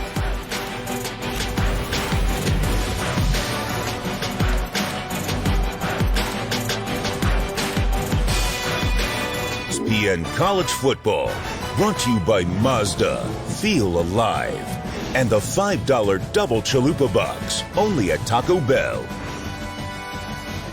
Well, last night a ceremony celebrating the revamping of the basketball arena here on the Northwestern campus, Welsh Ryan Arena. 20 months, $110 million, new locker rooms, lots of new amenities for the fans. They've spent a lot of money on facilities here. Pat Ryan, his wife Shirley, very generous. The stadium is named after them. Well, that building we were in yesterday was spectacular. They have a new football practice facility, the Waller Athletic Complex, not just for football, but for the other 18 sports on this campus as well, with 504 athletes on campus who all benefit from that new building. How about a Buick drive recap, Todd? Well, 4 first down completions for 44 yards by Ian Book, but the touchdown, this is Boykin. He's going to run a route. Northwestern has been doing this, dropping their defensive end into the boundary underneath the out route. It's zone coverage. Brilliant change of pace by Chip Long, taking your slot receiver to the end zone, and then that defense doesn't have an effect on that route. Beautiful throw again by Ian Book, and very impressive drive to start the third quarter. Jonathan Doerr's kickoff out of bounds, so good field position for Northwestern, and Isaiah Bowser gets 9. Here's Chris Cotter.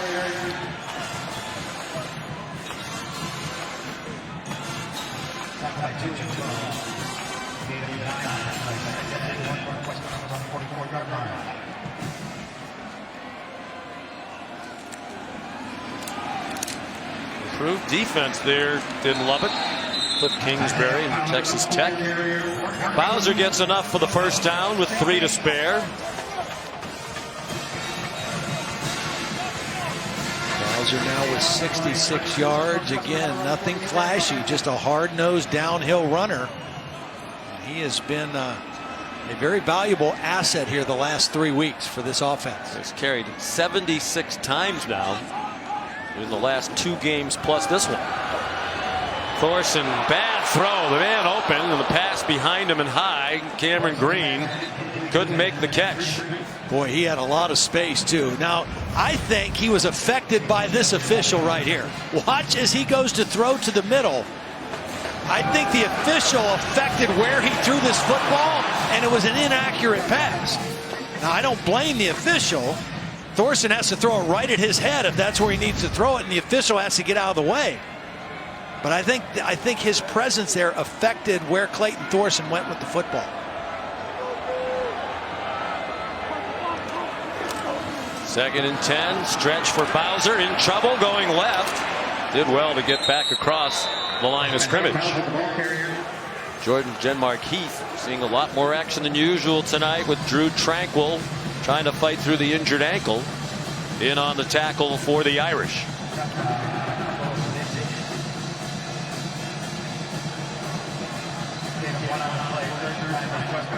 Big play right here, because I don't think this is 4-down territory right now for Pat Fitzgerald. They didn't stop Notre Dame on that last drive. Not with 9 to go. They could make it short yardage perhaps. Thorson scrambling away. Will he get all the way away? No. Tavon Coney ran him down a yard behind the line of scrimmage.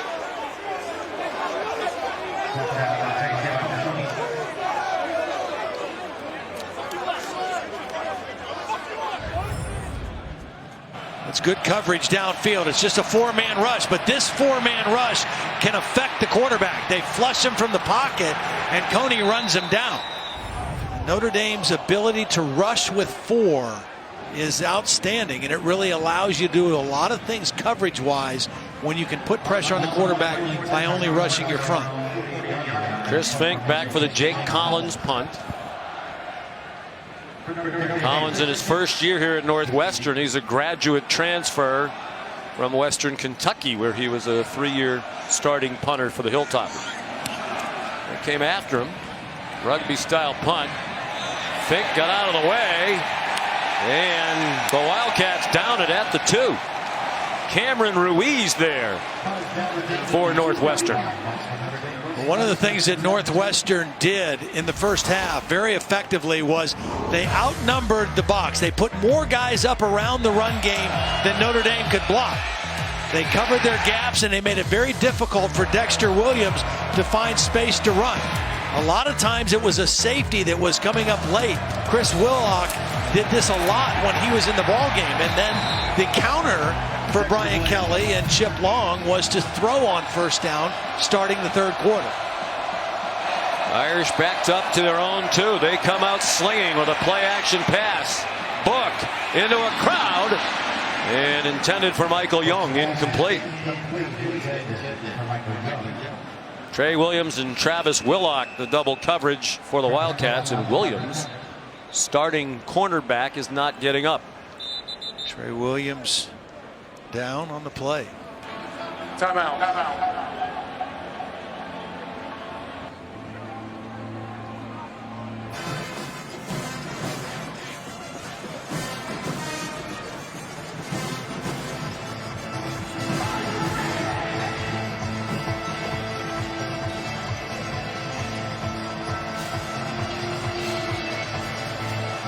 Wow, he's human. Tua. After all. Trey Williams, starting cornerback, helped off the field. The leg injury. Jared McGee, starting safety, out for the rest of the game with a leg injury. So they're trying to take advantage of a depleted secondary. Chase Claypool with their best corner, Hardage, in coverage, good for a first down. But no safety help anywhere around in a lot of field. And you could see that Ian Book knew he had one-on-one, a big receiver, and a lot of field towards the sideline. Threw it out there where Hardage couldn't even make a play. 31-yard gain. From the 2 to the 33, now Dexter Williams. With precipitation falling up here, it almost looks like a mix of rain and snow. Holly tells us down on the field it's rain, and it might be here for a while. The forecast is for rain overnight and a nasty day here in the Chicagoland area tomorrow, with some brisk winds as well. Wind still really not a factor here. Dexter Williams corralled at the line of scrimmage. Again, this run defense has been pretty salty for Northwestern, adding bodies towards the line of scrimmage. 2 guys in there together right now. Travis Willock, the safety, and Patty Fisher, the middle linebacker, were high school teammates in Katy, Texas. These 2 guys played on a state championship team that in 16 games only gave up 62 points. Had 10 shutouts as well. Pretty good defense.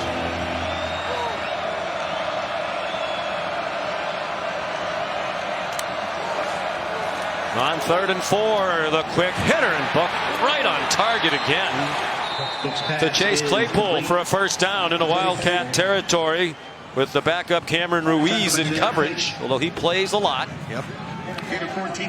But Ian Book, good decision, finding that matchup, getting rid of the ball quick, and Ian Book looks like a different quarterback in the second half than he did in the first half, I think because of the throwing on early downs. Throwing again on first down and throwing deep. 2 receivers down. There's Michael Young for a Notre Dame touchdown.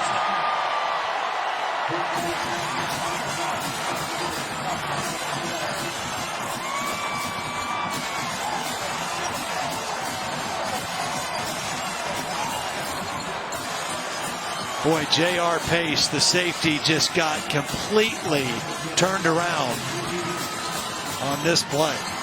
This is attack mode by the Notre Dame pass offense here in the third quarter. And why not? 2 starters out in that secondary. Pace is a starter. couldn't make the play. And Yoon's extra point makes it 21-7. A 47-yard touchdown pass to Michael Young, his first career touchdown. Well, here's Pace. Okay, here's Michael Young. He is going to make an out move and twist that safety around and then take it to the post wide open for the touchdown. Watch him turn to safety. Whoop! See ya. One of the fastest on the team, and another beautiful throw by Ian Book for the touchdown. And when they made the decision before the other game that we broadcast, the Wake Forest game, to go to Ian Book, I remember talking to Chip Long, the offensive coordinator, and he said, we don't want every catch to have to be the catch of the day. You know, that Brandon Wimbush, even on short throws, was, even when he completed passes, sometimes they were in a position where the guy had to make a diving catch and didn't take advantage of what would have been run after the catch. This guy almost never throws it anywhere but right in the perfect spot. He's a fun guy to watch. I mean, he invigorates their whole football team. I mean, you can just feel it. For the first time tonight, a two-score game. Jonathan Doors kickoff inbounds this time, and a fair catch made by Tyrick McGowan.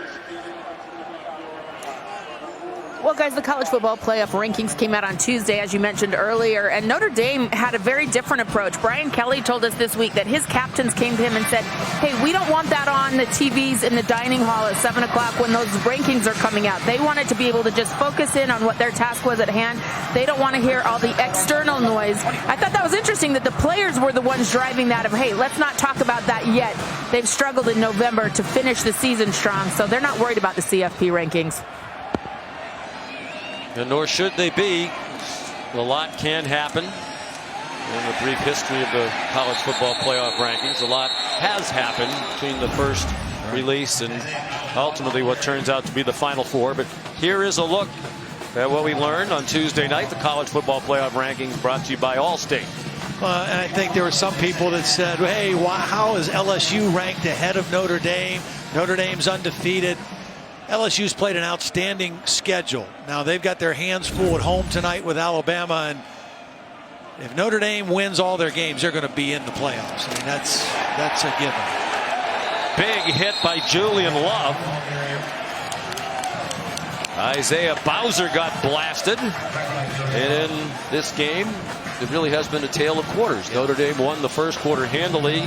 Northwestern controlled the second, and the Irish dominating the third quarter. Well, and I think there's an aggressiveness, a new aggressiveness. We've seen it in the passing game of the offense, and I think we're seeing it in the Notre Dame defense. I don't think this defense feels threatened deep down the field, and they are trying to kind of squeeze down on this Northwestern offense. The Irish scoring drive a moment ago, 6 plays, 98 yards. Now Northwestern trying to stay on the field. Thorson taken down. What a night Tavon Coney's having. The outstanding linebacker for the Irish dropped that play for a loss of about 1.5 yards. They showed blitz.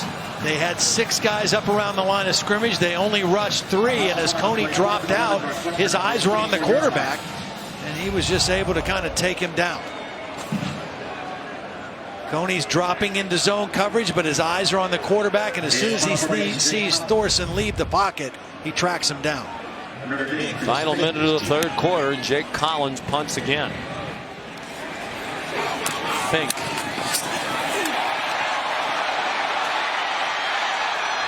Boy, when he caught it, it didn't look like a good idea. A lot of purple shirts around in those throwback 1962 uniforms, but he returned it for 15 yards. Here's Chris Cotter.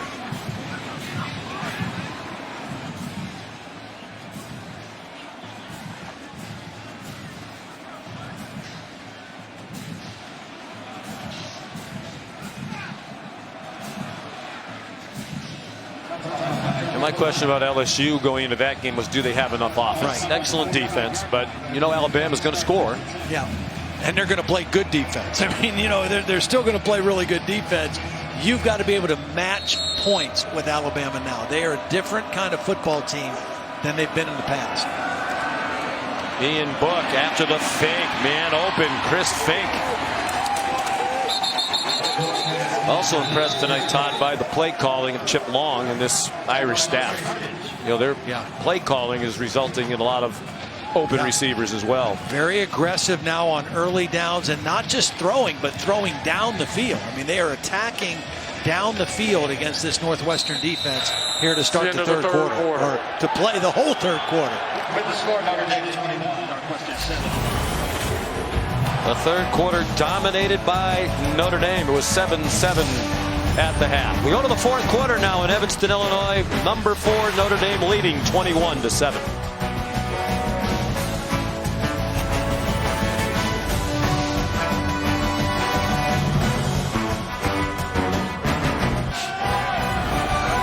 You're watching the Big Ten on ESPN. Really, sort of. Northwestern to the Big Ten, hosting a non-conference game against Notre Dame. Ian Book on fire in the third quarter. Was 11 out of 14 for 195 and 2 touchdowns in the third. They broke a 7-7 tie and might be in position here as we start the fourth time to put this game away. Yeah, because right now the Notre Dame's defense is flexing their muscles as well, and Clayton Thorson not having the kind of game he needs to have throwing the football. So another touchdown here would make it very, very difficult for the Wildcats.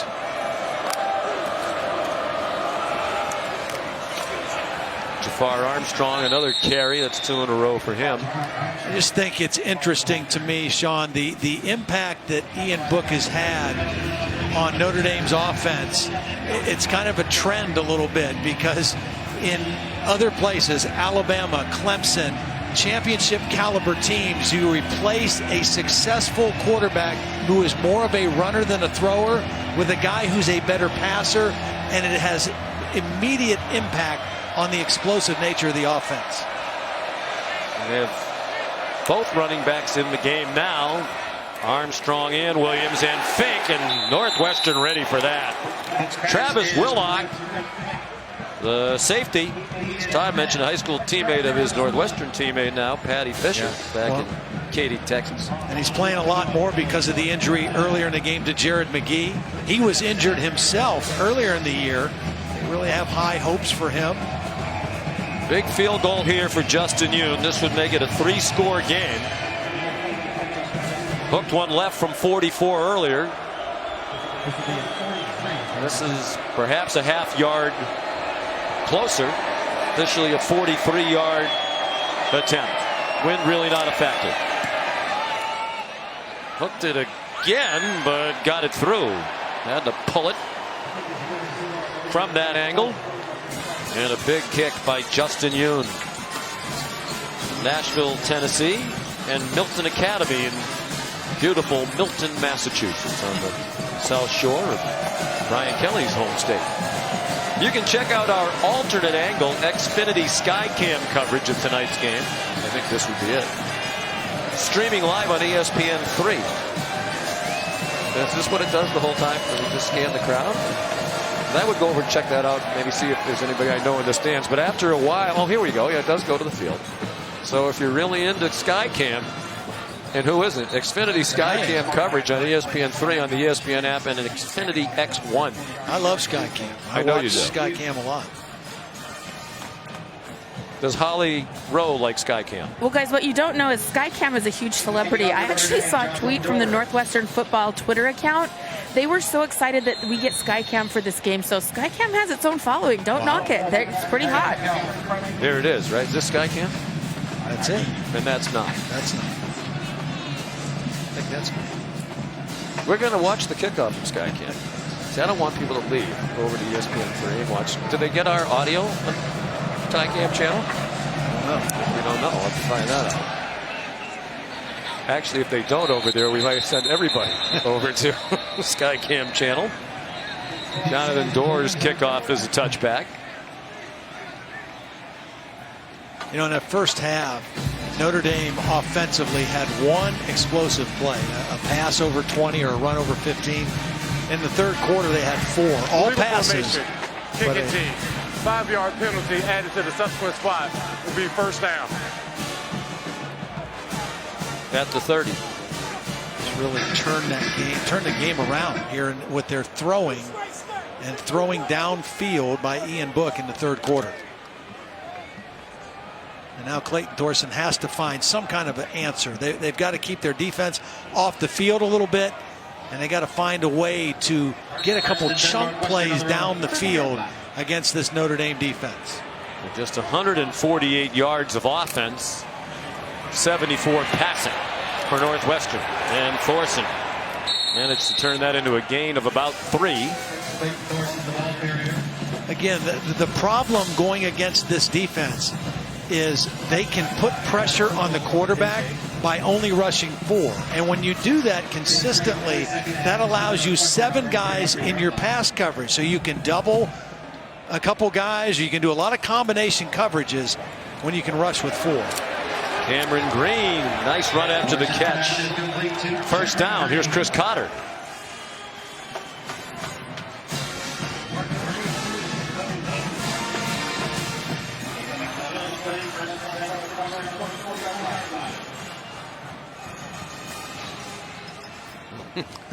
Late in the first half. That game will go a long time. They've had some memorable ones in recent years. Isaiah Bowser. There's an explosive play. Jalen Elliott finally got him on the grass at the 36-yard line of the Fighting Irish. Well, you just love the heart and the fight that this guy plays and runs with. Again, he just gets going north and south. He's not going to try to make you miss. He's going to protect the ball with both arms, lower the head and shoulders, and go. Blitz coming. It was picked up, giving Thorson some time. And an incomplete pass. Looking for Kyrick McGowan in the end zone with Julian Love in coverage. I like the idea, though. They got to try to stretch this Notre Dame defense. And Notre Dame's defense was starting to squat and just squeeze on this offense. They didn't respect their ability to throw the ball down the field, and they didn't complete it, but at least Clayton Thorson took a shot at it. 85 yards passing. Ducking as he got it off, and a nice, is it caught? Charlie Fessler. They're going to give him a catch. About a yard short of the first down. It was Julian Okwara right in the grill of Thorson. 3rd down and 1. Just the 6th catch of the year for Fessler. Passing on 3rd and 1, passing to the end zone, and it is caught for a Northwestern touchdown by Riley Lees.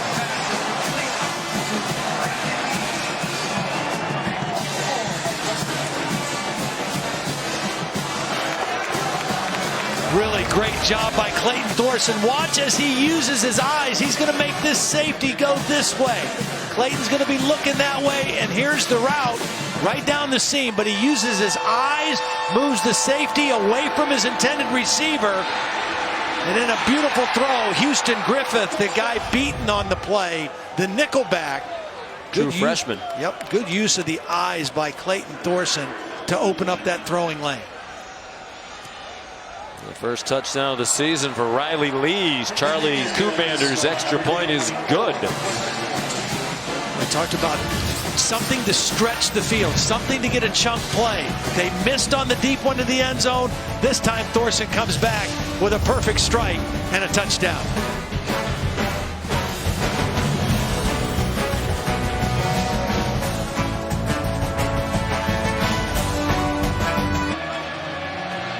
Some programming information for you. College game day will come to you Saturday at 9 a.m. Eastern time on ESPN from the beautiful campus of Boston College in advance of a huge game. Northwestern kicks it away here. The Irish ready for an onside kick, and they make a fair catch.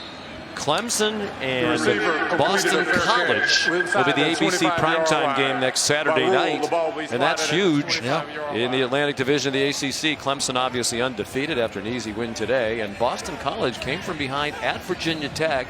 We saw BC last week.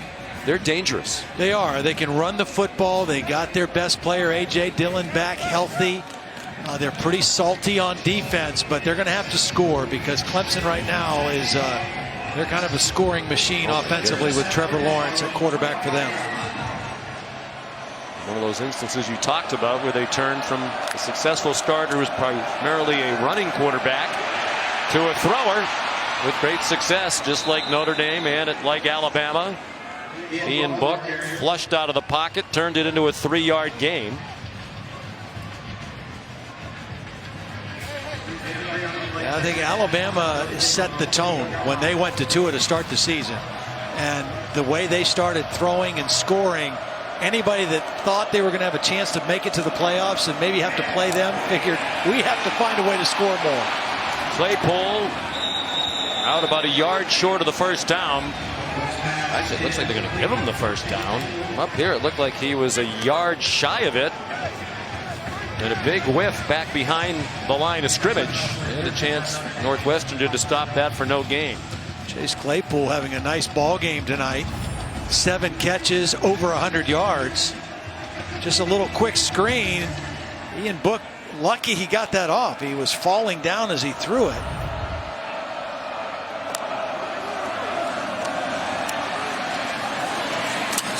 Dexter Williams did not get back to the line of scrimmage.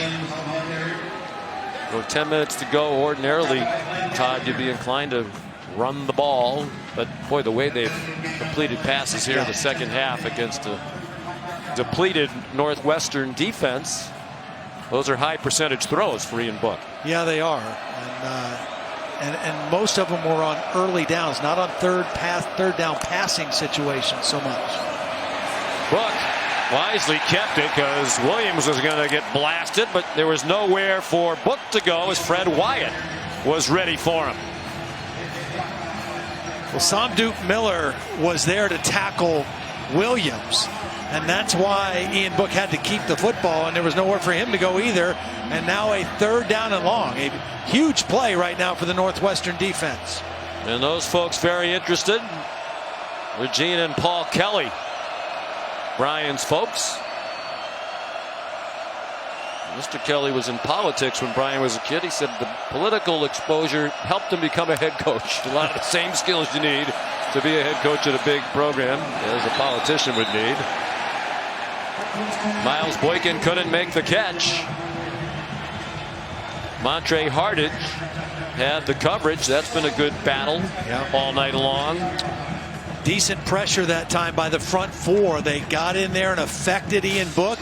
He's been really accurate on that out route for most of the night, but that time enough pressure to make him a little unsettled and an underthrown ball. Tyler Newsome to punt, and they block the kick. Ball free inside the 20 and out of bounds. Cameron Ruiz blocked the punt for Northwestern. He gets a tremendous jump. He anticipates the snap. Look at that. That jump. There was no chance to get inside and block him. He anticipated the snap. He got off right as the ball was snapped and gets there for the clean block. Lays out. Perfect place. Perfect timing. But it was his jump off the snap that made the play. First one Newsome's had blocked this year, but he's had 4 punts now blocked in his career. The little he could do. As you said, Todd, terrific play by Ruiz, and Northwestern in business at the 17. Thorson pursued again by Okwara. Wide open receiver Green. Struggled to haul it in, but did, and has a 1st and goal inside the 4. We've seen this a couple times tonight. Thorson is flushed out of the pocket, and the crossing route by his superback Cameron Green just kind of running right with his quarterback. Been a crazy season for Northwestern. Looked like they were really on the ropes a moment ago. Trying now to make it a 3-point game. 8.5 to go. Thorson. Well played. Thorson's pass is incomplete. Jalen Elliott had the coverage, and Thorson had to throw it more quickly than he wanted to. Yeah, Okwara was in there with the pressure, really got into the face of Thorson and had to throw that ball sooner than he wanted to. Good job just getting rid of the football. You don't want a negative play right here if you're Clayton Thorson. Seize the momentum of the moment. Uh-oh, here we go. A little trickery. Got Riley Lees as the Wildcat. Yes, indeed. And it's a design run. Trying to turn the corner. Got inside the 3, but that's all. Drew Tranquil, who hasn't gone the distance, but has gutted it out to play on a injured right ankle. It's a heck of a play for a guy who's not 100%. Taking on the big block, keeping leverage. I mean, they've had him in there for critical plays. He's out right now.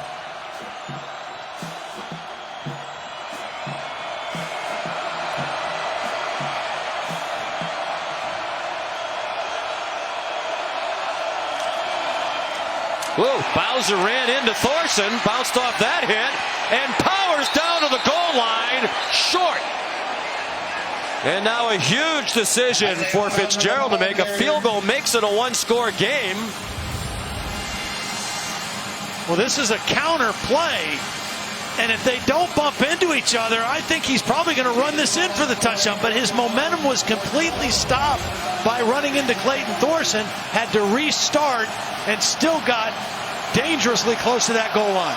Huge play. They love the quarterback sneak with Thorson. That's what they do. They try to shove him in. Did he break the plane? So far, no signal. Now there is. Touchdown, says the official on the far side.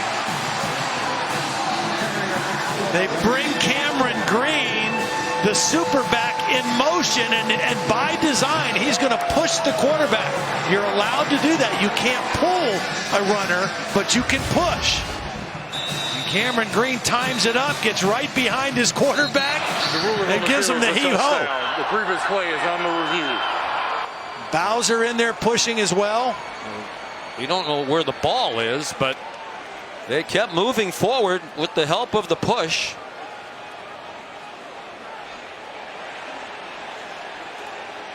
I don't know.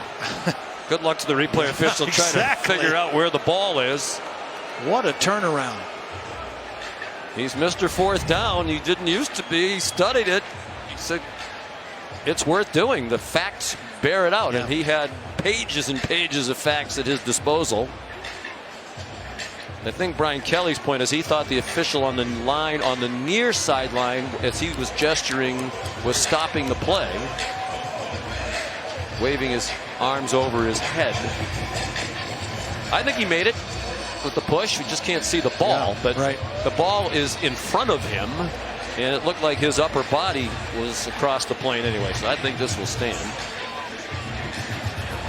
And now a very important extra point. After review, the ruling on the field stands. Touchdown. Just a few moments ago, Sean, when Notre Dame was in position to score another touchdown, and we said this could ice the game. They had to settle for a field goal, and then all of a sudden Northwestern has come alive. And now, instead of being down 28-7, it's 24-20, or soon to be 21. It's been a crazy season. Unbelievable. You mentioned they led 17-0 against Michigan and lost. Northwestern led Akron 21-3 and lost. They trailed Nebraska by 10 in the fourth quarter, rallied to win. It's been wild. Cameron Ruiz, an enormous play. The block punt gave him the short field, and Thorson got in, we think.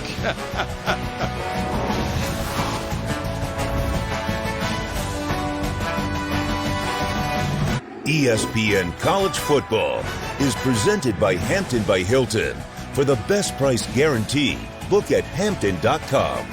And in part by Walmart. Light up Christmas at Walmart.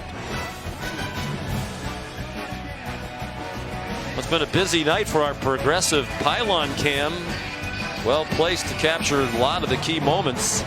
And you're going to see another one in a moment. You'll find out why Brian Kelly is so agitated with the officials, and he continued to give them an earful.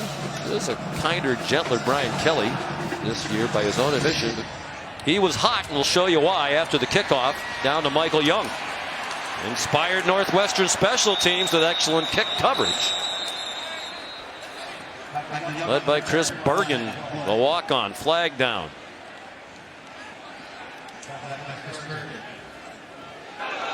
During the return, holding, return team, number 45. 10-yard penalty, first down. Jonathan Jones. Well, let's go back to the touchdown play. Brian Kelly, well, let's listen and watch first.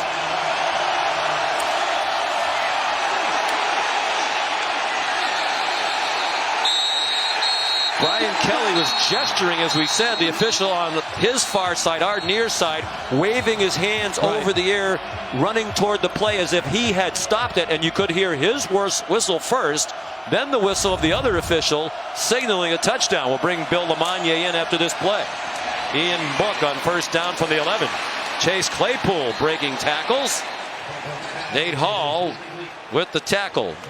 So, Bill, we have the official on the closest to the camera, looking like he's marking it down short of the goal line. Then the other official runs in and calls it a touchdown. What happened? What should have happened? No question. The official on the short side, he has the worst view of the ball. Right. He can't even find it. The official on the other side, even if that other official is signaling timeout, if he knows he's got a touchdown before that whistle or signal, he has a right to go up touchdown. Well, I don't think that's the way it transpired, though. I think the first official was blowing it dead and blew his whistle. I agree. And then the other official came running in. So once they signal it dead and blow the whistle, should it have been dead right there? No question, a whistle or a signal will kill the play. But if I've already got him in the end zone, even though I haven't signaled, I've got a right to overrule you on that. Even if your signal hasn't gone up first. Even if you signaled and blew your whistle last. Yes, sir. Well, and I agree with Bill's first point. The official on Brian's side had a much better view of where the ball might touchdown. Be. Yes, much better view. And you can also understand why Brian was agitated. Meanwhile, an important possession now. Well, it was a 17-point lead, just down to 3, and a lot of time left against the Northwestern team, having a magical season after a roller coaster start. Book. Please be clearly a first down, because we've had a lot of time spent. Good thing he went low, because Blake Gallagher was coming to take his head off. He came flying over the pile. Watch number 51 right here just come flying over the pile, anticipating quarterback sneak. And Ian Book just slipped right underneath him. And that's why he got the first down. Gallagher, an outstanding player. 5 games this year of double-figure tackles, most in the Big Ten. He's out of Raynham, Massachusetts. Dexter Williams looking for running room all night, and he has found some. Big run into Wildcat territory to the 39, a pickup of 20 and a first down. Well, Nate Hall is really a good football player for Northwestern, but he took a bad angle to the football and lost contain and allowed Dexter Williams in that speed to get outside for the big play. Notre Dame with the lead, snapping it very quickly. Dexter Williams stopped by Nate Hall. Very minimal gain, Holly. Well, guys, just before they took the field, Notre Dame's offense was huddled up right next to me. Dexter Williams was bouncing around. Let's go, let's go. They knew that this was a critical drive to take some time off the clock and regain supremacy, but I loved his leadership. He knew that he had to make plays on this drive, and he wanted to do it for his team. Well, he's the best guy they got to run the football. There's no doubt about it. Rushed for 50 yards tonight. Movement. Well, this is a guy who sat out the first 4 games. False start. Offense, number 69. 5-yard penalty, second down. Aaron Banks, the left guard, called for it. Dexter Williams came back, and he has been outstanding since. Had 161 yards against Stanford, 178 yards and 3 touchdowns in their convincing win over Virginia Tech. How about that number? Yeah. No penalties for Northwestern, 8 for the Irish. Not a huge surprise. Northwestern, the least penalized team in the country, coming in. Book, great fake and a strike to Boykin for a first down to the 29-yard line. See, this is what an RPO is. The line is blocking run. Dexter Williams is running it like he's going to get the handoff, and then Ian Book decides to throw it. The linebackers have to respect the run, and that opens up the throw on that slant route. That is what a run-pass option is. Your line blocks run, linebackers read run, and then you throw the football behind them. For a 15-yard gain. The fake, then the draw. And you wonder if Pat Fitzgerald will start using timeouts now. That's a 2-yard gain. Of course, he has about a 27-page binder on when to use timeouts. Critical that they at least stop them and force a field goal here. Yeah. Touchdown and a 1 score. Probably ball game over. Of course, we were saying that a few minutes ago too, weren't we? Yeah, it was 17 and Northwestern wasn't doing anything on offense. Certainly playing the run now on that Northwestern defense. And now they will use a timeout as Dexter Williams got to the 23. Timeout, Northwestern. Big third down coming up when you come back to Evanston.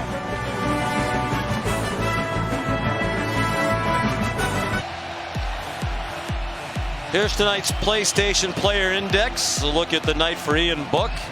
107 yards passing the first half and a huge second half. 343 for Book. He's thrown for at least 264 in all 6 of his starts. And now a huge third down and 4 for the Irish, leading by 3, 2:52 to go. At the Northwestern 23. They're in field goal range. They want a touchdown. Book, a great fake, and they will not touch him. Touchdown, Notre Dame.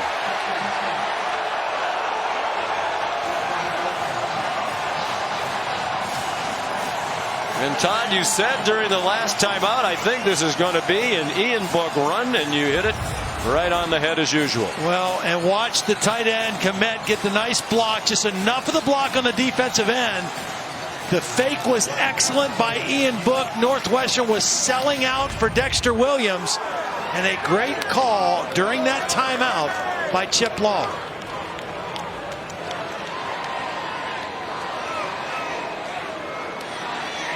Fourth rushing touchdown of the season for Book. And everybody, including Chip Long, on that Irish sideline breathing a bit of a sigh of relief now with a 10-point lead, 2:45 to go. When you run the zone play, you bring that tight end to block the end man on the line. This time they fake the zone, and that tight end just takes a little bit wider path to get a block, and Ian Book walks into the end zone. The tight end on a zone play, he's going to stop and block right there. On this play, he's going to loop around and get a piece of this defensive end and be the lead blocker for Ian Book.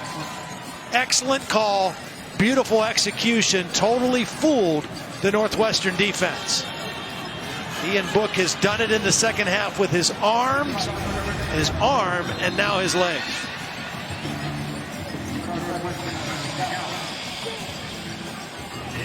A 23-yard touchdown run, his longest run of the season.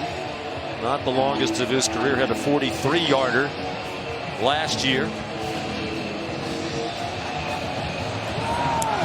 Jonathan Dorer kicks off. I need this now. Tyrick McGowan. Fair catch. The receiver completed a fair catch inside Here's the Chris 25-yard line. By rule, the ball will be spotted at the 25-yard line. First down.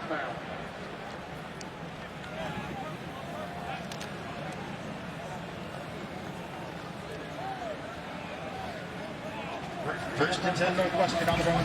Great action on this Saturday night. After an 89-yard touchdown drive by Notre Dame, 10 plays. Is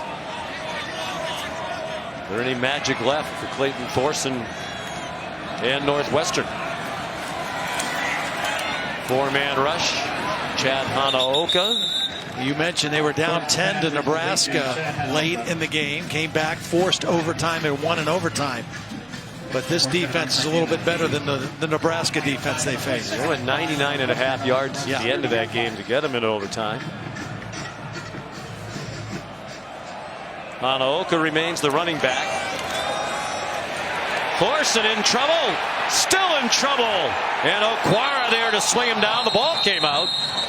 Wildcats got it back. Ruling on the field is that the runner was down prior to losing possession. It'll be third down. Well, again, 4-man rush. It's Jerry Tillery right here who's going to be the guy that gets there first. And then Okwara is the guy that cleans it up. But watch Tillery get the initial pressure, force Thorson up in the pocket, right into the waiting arms of Okwara.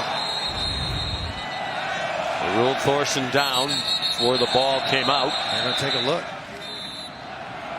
I don't know why they'd waste any time on this. The runner was down. The previous play is under review.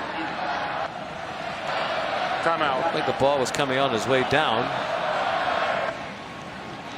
If I'm not mistaken, Northwestern recovered the ball. It was a loss of a yard or two, but to affect ball position, that would be it, right?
After review, the runner was not down prior to losing possession. However, there was immediate recovery by the offense at the 22-yard line. It would be third down.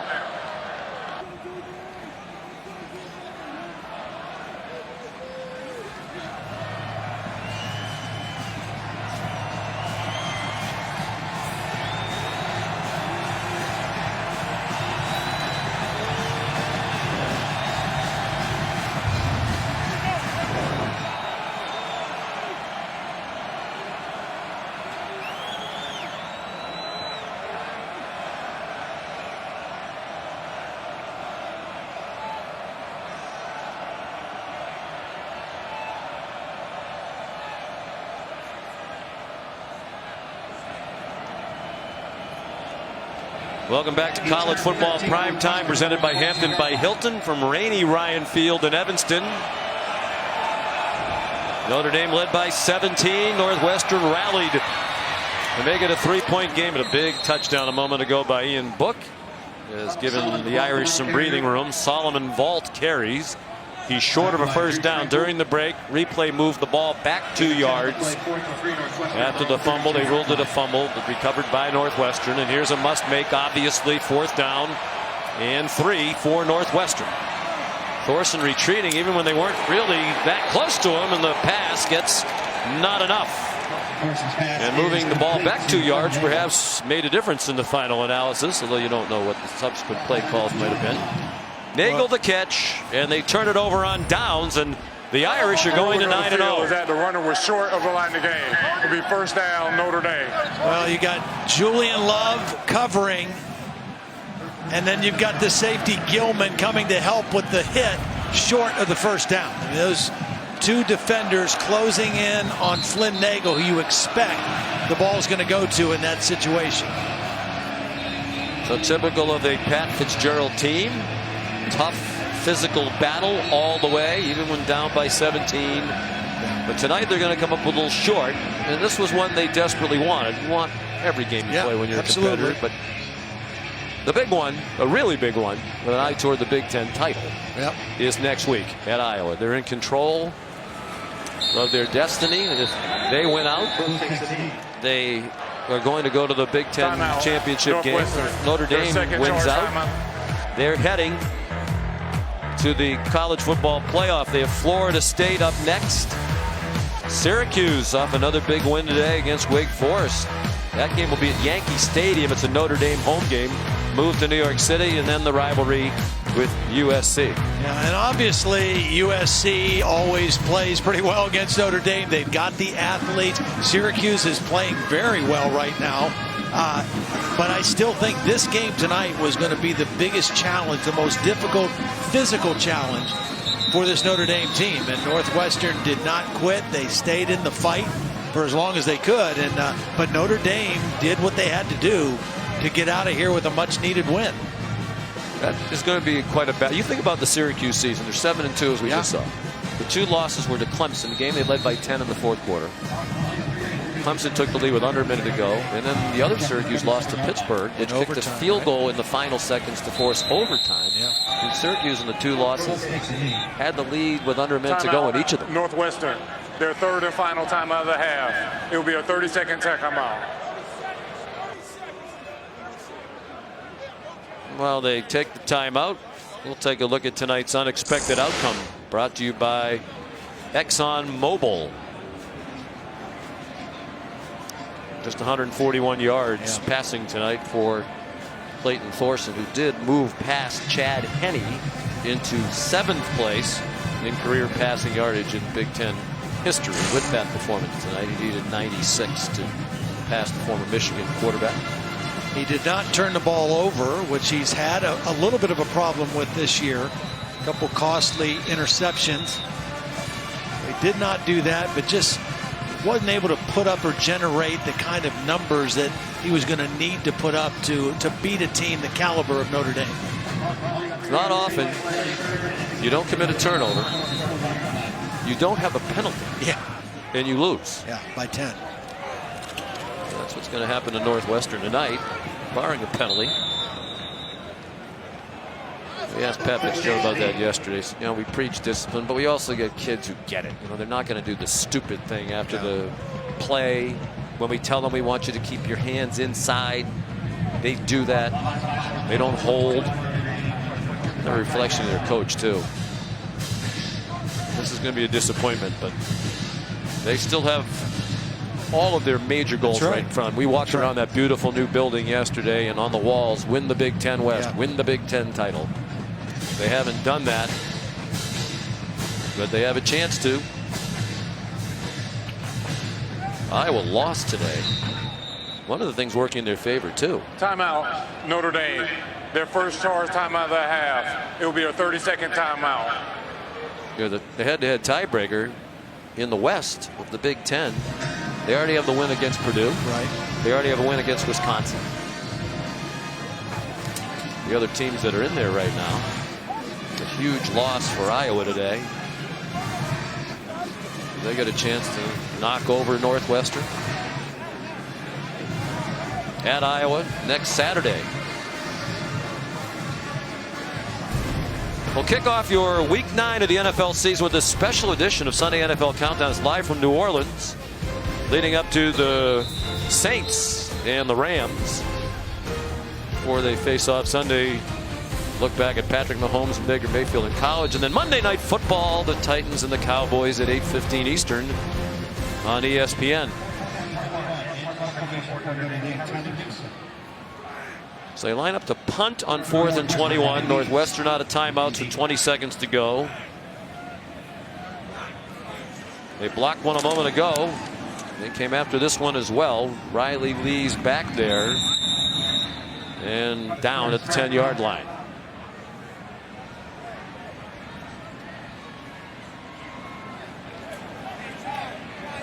So it'll be interesting to see. You know, we're still several iterations away from the one that Brian Kelly pointed out is the only one that means anything in the last college football playoff rankings. But it'll be interesting to see Alabama winning against LSU. So you would have to think Notre Dame, if LSU does lose that game, will move past the Tigers into 3rd for sure. And then it'll be some interesting jockeying. Michigan playing great.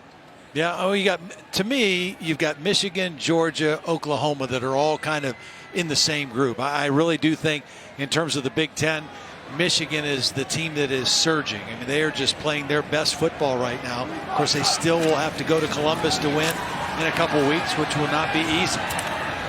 Chad Hanaoka wrestled down after about a 5-yard gain, and that will do it. 9-0 for Brian Kelly and the Fighting Irish. At the end of the game, the final score, Notre Dame 31, Northwestern And 21. Ian Book remains undefeated as a starting quarterback. Started one game last season for the injured Brandon Wimbush and led them to a win against North Carolina. Thank you for being our guest at Ryan Here's Field Holly. this evening. Well, Coach, in the first half, you had one explosive play. In the third quarter alone, 3 explosive plays. What did you change about your passing attack coming out of the locker room? Well, we made some adjustments. They were bringing a lot of pressure, and I think we settled Ian down at the second half and started to move the ball a little bit better to the field. He was trying to get the ball into the boundary where there was a little bit too much traffic. Got the ball out to Chase Claypool. He made some big plays. Nothing bigger than probably the 90-yard drive where he made some big plays for us. Dexter Williams took the field on that last drive, and I just saw this determination. How is that kid starting to take accountability for your team? Yeah, well, he's a senior, and, he doesn't have many football games left at Notre Dame, so he's making each one of them count. He said a couple things at the locker room about, having some grit coming out here in the second half, and Northwestern's hard to play here. I mean, they play hard, and we did some things that teams can't continue to do. We gave up a block punt and probably didn't play the end of the game the way we wanted, but the guys did a nice job of finding a way to win. Thank you, Coach. Thank you. Appreciate it. It was a career night for Chase Claypool. 8 catches in the game for 130 yards. Another important game coming up next. Washington State says, don't forget about us with an eye toward that playoff. But they have a very good Cal team coming to the Palouse tonight. That's still to come here on ESPN. But first, let's send you back to the studio. For Holly Rowe, Todd Blackledge, our great crew, led by Phil Dean and Scott Johnson. So long from Northwestern. Once again, here's Chris Cotter.